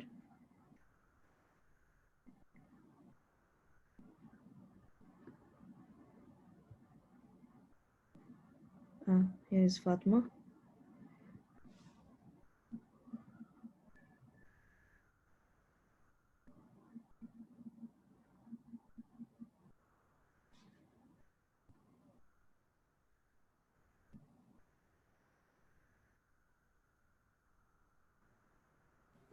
Okay, she's unmute now. Yeah.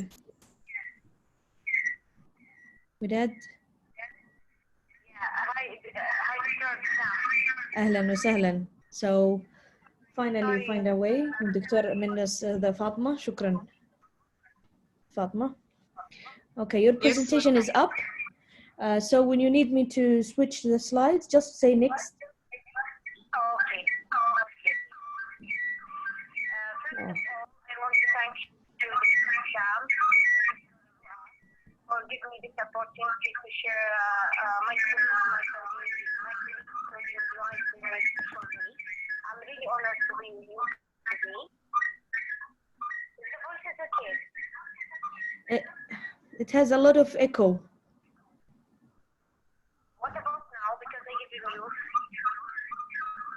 you Still there's a huge echo. I don't know why. I thought because your mic is open, I just turn it on off, but okay.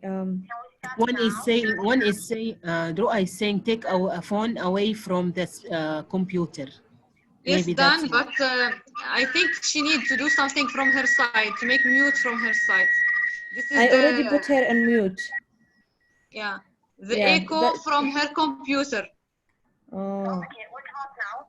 Yeah, it's better now. If you can keep it as this, yeah, it's very clear now. Okay. Yeah. Okay, I will start quickly because I'm sorry for late. Thank you so much for Dr. Sam and Dr. Ra to give me this opportunity to share my colleague Saudi Midwives their special day. I'm really honored to be with you today. I'm Midad Al-Anzi. I will presenting one of the topics that supposed to be interest for any midwife.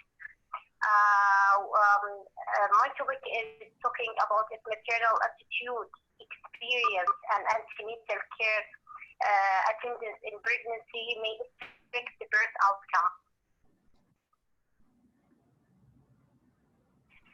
First of all, we give a brief introduction why it's important to issue the complication during pregnancy and childbirth, because it's contributing to over than 300,000 deaths of women worldwide.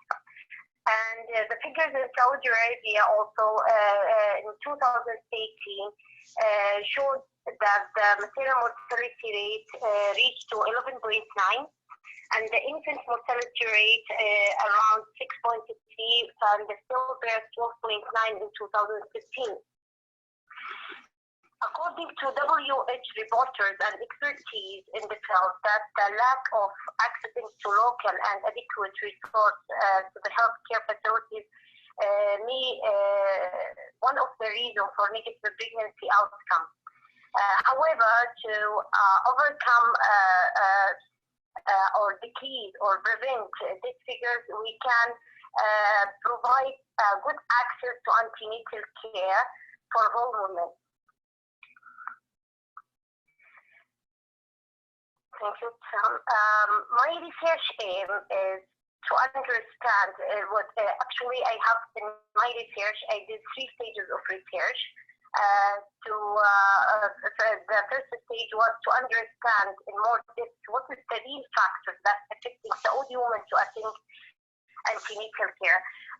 The first stage was qualitative stage, and I took the perception of the woman and the healthcare provider. The stage 2 was built up on the stage 1 results. What we found in stage 1, I built up the research to be sure, is this the real factors that affecting women to attend antenatal care, and is this factors affecting women for a future plan of attending care? The stage 3, the one that we will go into details in this presentation, is to examine whether the woman maternal experience during the pregnancy, delay care, and physiological experience may affect the birth outcome or not. What I use in my research is a mixed method sequential exploratory study, because we start with the qualitative stage, and then we built our questionnaire in second stage based on our results in first stage.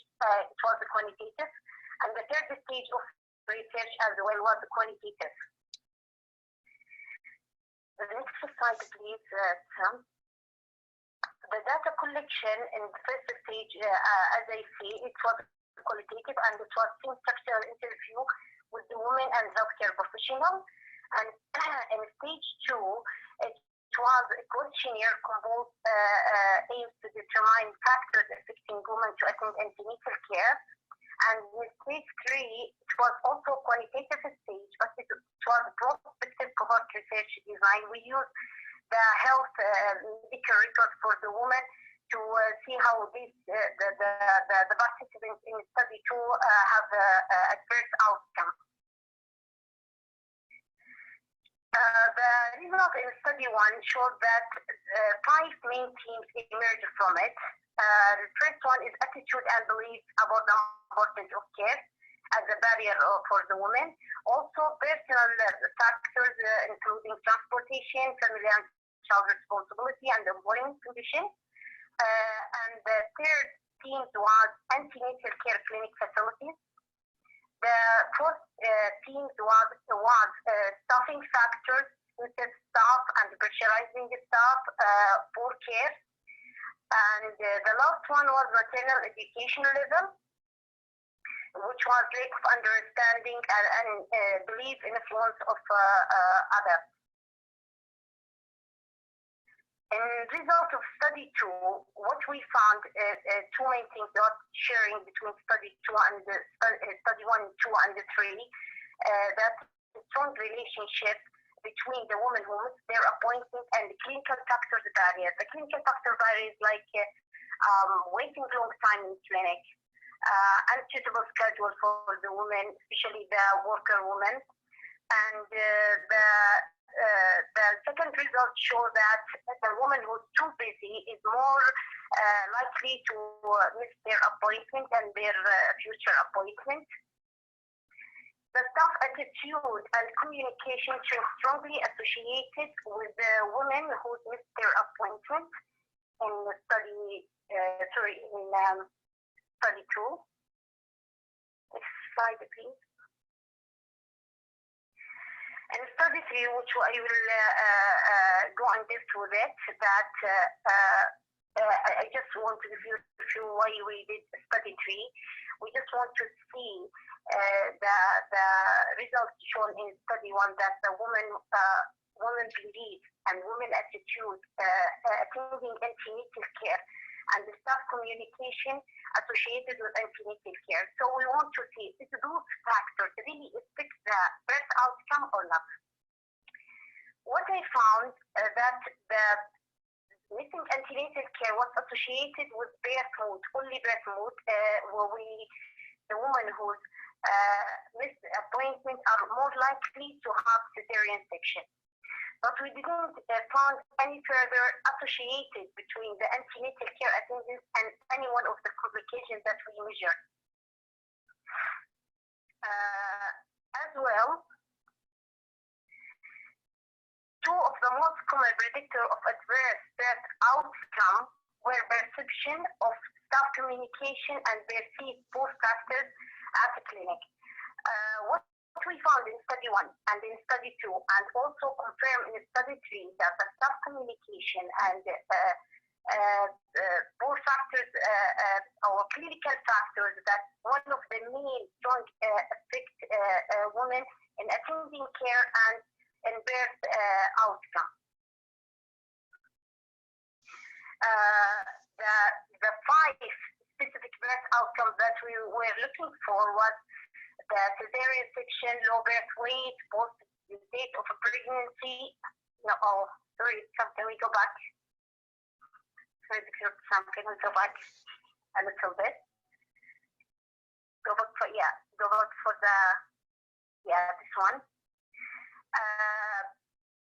The 5 predict factors that associated with maternal experience during the pregnancy, that the birth mood, the woman who's not satisfied or unsatisfied with the staff communication or staff care during antenatal care are more likely to have cesarean section and more likely to have low birth weight, more likely to have post-date pregnancy and low Apgar score and abnormal blood loss. I just put this schedule just for more clarification of the most outcome and their association. We found the post-date pregnancy is associated with the number of the factors to attend, the personal factors. Staff communication, one of the factors that's affecting women, the women who unsatisfied, as I said, have high percentage, more likely to have post-date pregnancy, and also the woman who had a lower perception of susceptibility of they're taught that they will not have any problems during pregnancy and they will not have any complication, are more likely to have a complication during pregnancy. Apgar score as well seem to be associated factors with the number of barriers to attend, and women believe also, as we said. The next slide, please. This is the next slide. Estimated blood loss as well seems to be associated with the staff communication.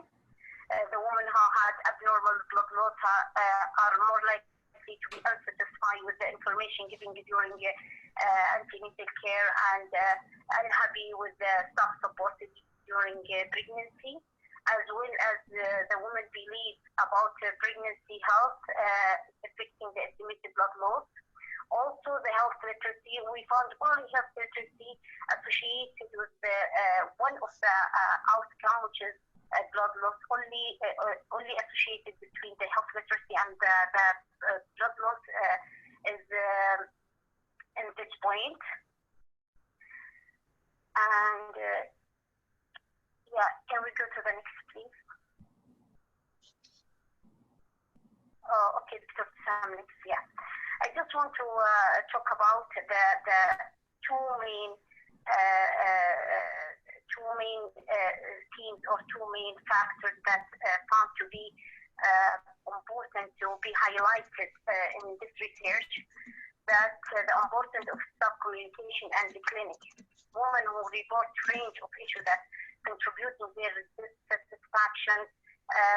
Maybe it's simply because they have lack of information and support during antenatal care. The women who didn't feel happy with the woman's support are more likely to have adverse complication during the labor and during their pregnancy. Also, we found, sorry, the next slide, Dr. Sam. This one? Also, we found the maternal health belief, the woman who believes that antenatal care is important, and she's happy to fully engage in antenatal care. They are more likely to have safer pregnancy and normal labor, And the woman who, conversely, the woman who is not satisfied with the care not satisfied. Sorry, the woman who sees that is pregnancy is normal and no need to engage it with the antenatal care and the using appointment, they are more likely to have adverse care outcome. In conclusion, bringing the findings together, this study highlights the central importance of healthcare professionalism, such as staff communication skill and healthcare provider facilities, and their effect on the outcome of pregnancy. We surprised that the attempt itself doesn't seem to be a central issue, but rather than the standard of care that the women receiving in their appointment. Actually, the finding clearly have implication for those who are working in supporting women in maternity healthcare service. So I put some recommendation at the end of my thesis. One of these is investment in women's central approach. What we need really to, this is what I see from the results in my research, the women really need to have more information. They need consistency of care and emotional support during their pregnancy. This can be achieved when we approach women-centered care, when the healthcare professionals work together with the women and ensure that the woman giving full time to be active in the decision making during around her pregnancy and antenatal care. Also, I recommend to have change to continue antenatal care appointments, including continuity of care. This can be achieved by applying midwifery care, which is necessary to improve the outcome for both mother and child. This can be achieved by two things. One of the things is the Ministry of Health, the Ministry of Higher Education need to open the door for the midwife to be a specialty distinct from nursing. And the Ministry of Health needs to strengthen the role of the midwife to start from preconceptual conception stage, antenatal, intrapartum, and postpartum, and support the midwife to give them opportunity to make a decision on all level of health system. As well as we need to broader public health education. We need to educate the women themselves about the importance of health, of women's health before pregnancy, during pregnancy, and after birth, as well as try to educate even their partner. Maybe you can, as I suggest in my research, maybe you can do like classes for the partner and the antenatal care. This is my recommendation. I hope it can help the midwife to reach the point of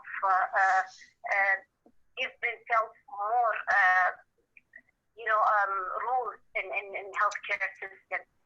For more details, I have 2 published papers. If you want to see more details about those papers, 6 theses. I published 2 parts of 6 theses, and this is the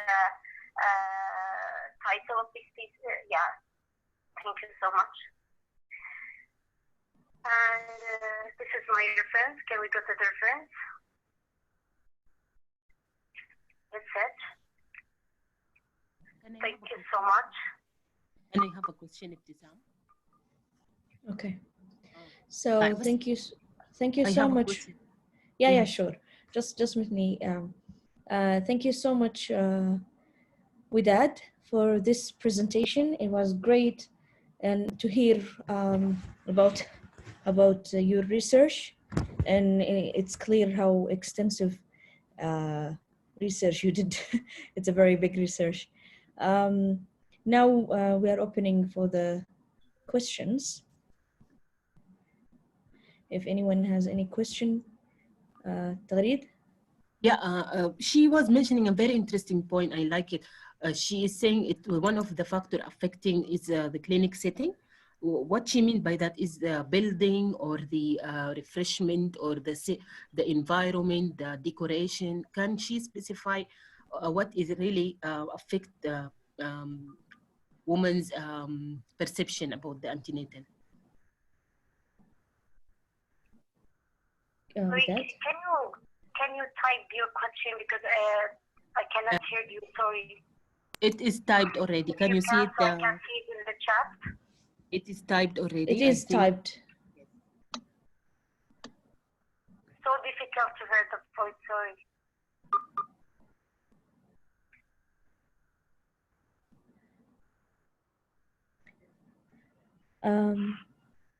Tagreed, it's not typed. It's not there.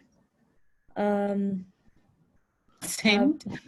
Can I read it? Are you suggesting that the setting of the clinic should be considered even since the establishment? It means decoration, the hall, the location, and everything. You can tell her maybe by your voice she will hear. Maybe she's asking about the clinical setting. So because you mentioned that the clinical setting would affect, and she wants to know how exactly this happens. Sorry, can I open the mic from my side so I can hear at least the question? Then I will close it. Okay. You meant me to unmute you? You mean? Okay. No, it's okay now. I can hear. Sorry again. The question. You can just ask her now, then she will replay after that. Okay, with that then you can say your question again. Okay, Dr. Widat, can you hear me? I'm asking in which way you mentioned it's affect the clinic setting, it's affecting the woman's perception during the antenatals. Can you elaborate more in which way it's affecting? Is it the location? Is it the decoration? Is it the way they sit together, the environment around? I'm interested to know more about that. The woman was unsatisfied. Sorry, I will close the mic. Yes, please. Okay. So we found that the woman unsatisfied from the first stage of this research. We found that the woman is unsatisfied with the clinical facilities, clinical factors. The clinical factor is like a long waiting time. The woman feels that they sitting for more than 30 minutes or 40 minutes, sometimes it reaches to 1 or 2 hours. And at the end, they just have a quick chat with the doctor, rush in the appointment. Hello? And taking the same routine of antenatal clinic, taking quick history, and they didn't give them chance to ask the question, or they didn't give their chance to issue their inquiry, you know, and this is one of the things that a woman is unsatisfied with it. But nothing is regard to the decoration or the furniture. of the you know, it's the content of Yeah, I got the point. I got the point. Thank you very much. With that, can you still hear me? Yes.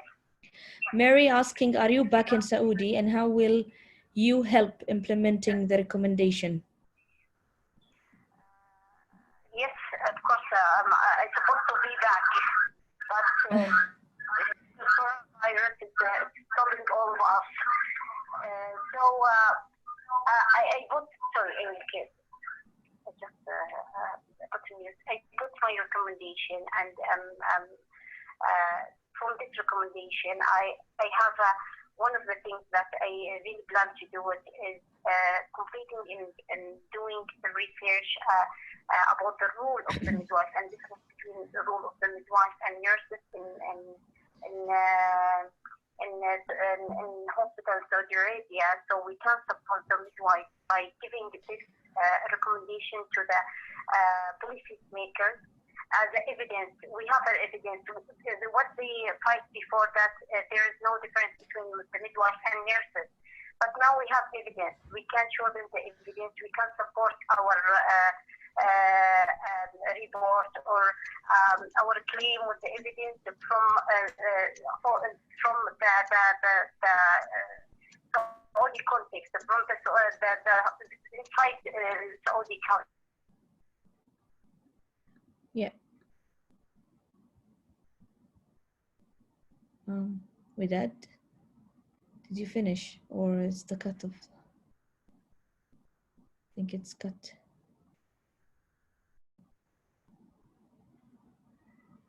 Fatma?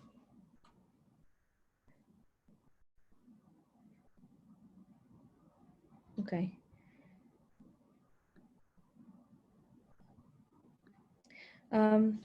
Thank you, Widad. I'm not sure if this is, if you cut off from because of from your side, or you finish saying, but thank God we managed to finish your presentation. Thank you very much, Ibtisam. Thank you very much. Just I need to unmute Roa. Okay, so thank you for everyone. Thank you for all midwives or non-midwives, any health professionals who support us and being here today. Thank you for our presenters. You did just a great job giving all this information. And I think we managed successfully to draw a complete picture for a pregnant woman in a COVID-19 pandemic, from the pregnancy to the psychological status, to the breastfeeding, to the labor and an antenatal, and even we give some of the shade the lights on the home birth. So I think we can congratulate ourselves and give us a clap for this successful day. The mic for Dr. Roa. Thank you very much, everyone. Thank you, Dr. Ibtisam, again for your managing this live webinar. And I would like also to thank Physionatal for supporting us for this live webinar.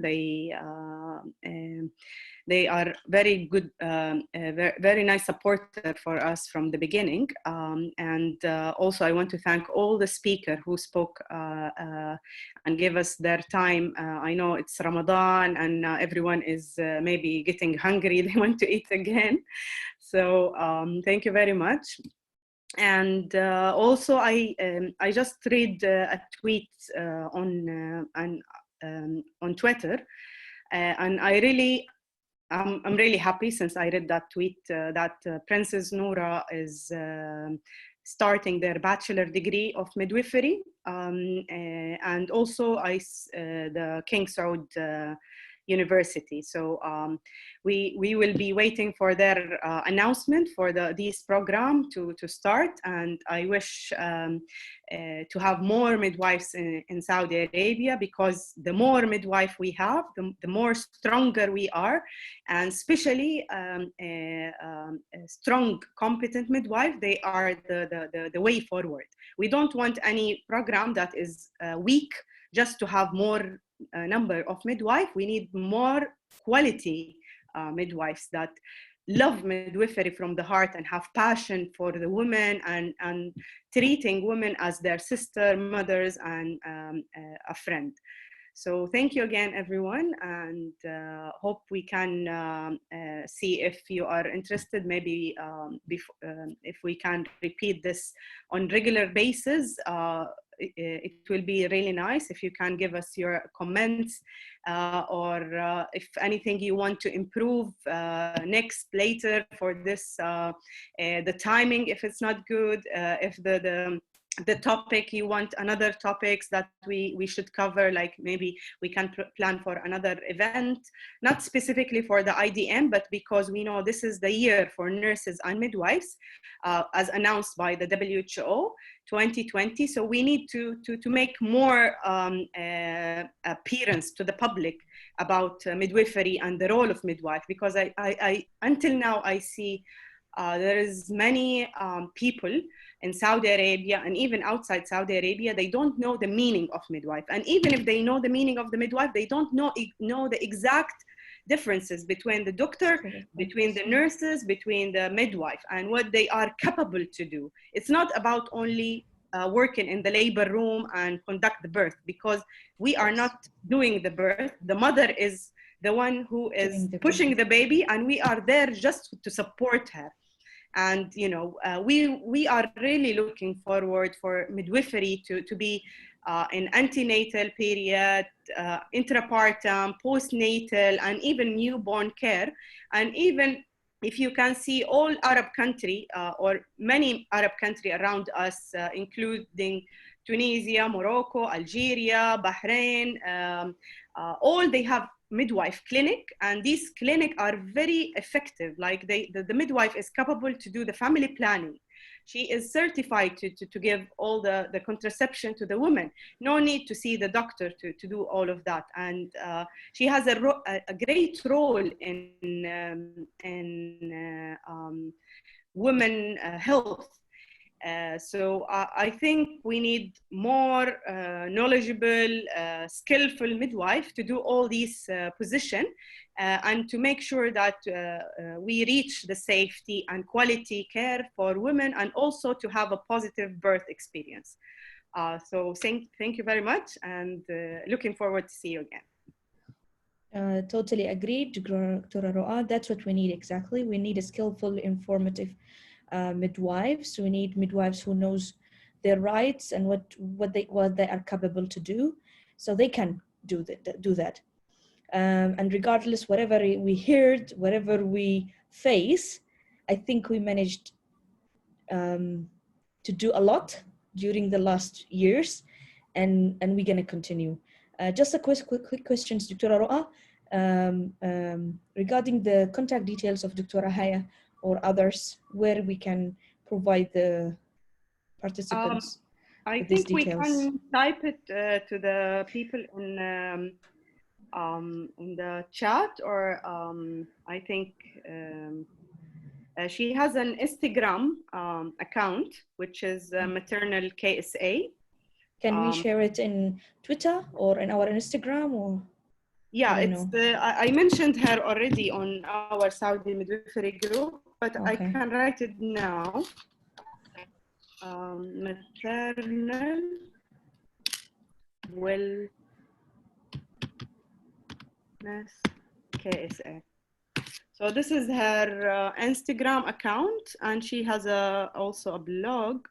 Yeah, and also her email. I think Tagreed, she has it, or no? Let me check my WhatsApp. You're talking about Noor. Dr. Haya. Yes, yes. If you just type maybe her email to the people who are interested to contact her, but I think more is on Instagram, easy access to her, but maybe more officially the email. So, I don't know if she's already there, Dr. Haya, because she already applied. She has at 11 o'clock. She has another seminar. Oh, okay. So maybe she left. No. Okay. I'm going to type it now. The email. Great. Okay. Great. So there is a question here from Dula Asia. I think she's asking Tagreed about breastfeeding and companion. Yeah, Dula Aisha, I think, yeah. And can birth companion program also continue as normal? As in many countries, can asymptomatic companion continue to support women in labor, of course, taking necessary precaution? I think this is from, I'm not talking about breastfeeding per se, but I'm going to talk about the recent policy, which was released by the Ministry of Health. So unfortunately, we cannot change our practice according to our personal opinion. We know the WHO has recommended skin-to-skin, delayed cord clamping. We're not happy that, you know, the Ministry of Health has published their policy that say that COVID-19 suspected or sick women should be separated from their babies, and they should be no skin-to-skin contact, and they have to cut the cord immediately. And this is the recent guideline they have supported. And I have spoken to them, and they said, because Saudi Arabia very strict about the measure of COVID-19, and they don't want anyone to get infected. Yeah. Even the baby. So they don't think about the what we are thinking about, the women choices for this. But I think the mother supposed to ask for that right. We are, as a midwife, will tell her according to the evidence, this can be done, but there is a risk for something. You should take the precaution for while you're breastfeeding, because even if she suspected after delivery at home, she still needs to do the precaution at home if she is not suspected at hospital or before going to birth. So I think the best way is not to encourage women to go against policy, because it will put her in trouble if something happened to the baby or for her, because we don't know. This COVID-19 or coronavirus is still unknown to anyone in the world, and people are trying their best to stop this from spreading, and it's just something new to everyone, and they want to take the maximum or precaution. We don't want to be like Italy or to be like other country that they have a lot of problem that they didn't control the disease from the beginning. So I hope this problem will stop soon, so we can give the mother choices. And we have the companion policy already that published by the Ministry of Health. If you need a copy, we have it as a PDF. You can use it. It's for the companion, it's for skin-to-skin contact, it's for the rooming and for the baby and everything. So sorry for the long answer, but maybe Tagreed want to answer specifically to the breastfeeding. Yes, with the breastfeeding, as you mentioned, we've tried really with Dr. Ryan and some doctors in the to allow it, but they say CDC of Saudi Arabia, which is Wiqaya, they're very going with the protection, Wiqaya. But I'm just saying to you from my experience in the hospital that companion is still allowed if, I'm talking about if suspected but no symptoms and test is pending. We are still allowing it's case to case, and that's what I mentioned. It's individualized, case by case, and shared action. And this is really, it depends on the counseling skill of the healthcare provider. That's why we are encouraging it's the language of our era is the counseling skills. We thought that we know how to counsel, but unfortunately I came to know recently, and I observed myself that not everyone, even from doctor's side, sorry, I'm not judging, but counseling skills is something very, very beneficial if it's practiced properly. Okay. I think we don't have any more questions. All questions were answered, and we finish our presentation. So I wish you all happy International Day of Midwife, and I wish you all happy midwifery work and supporting to the midwife. Thank you. I specialize my thanks to my students who attend this.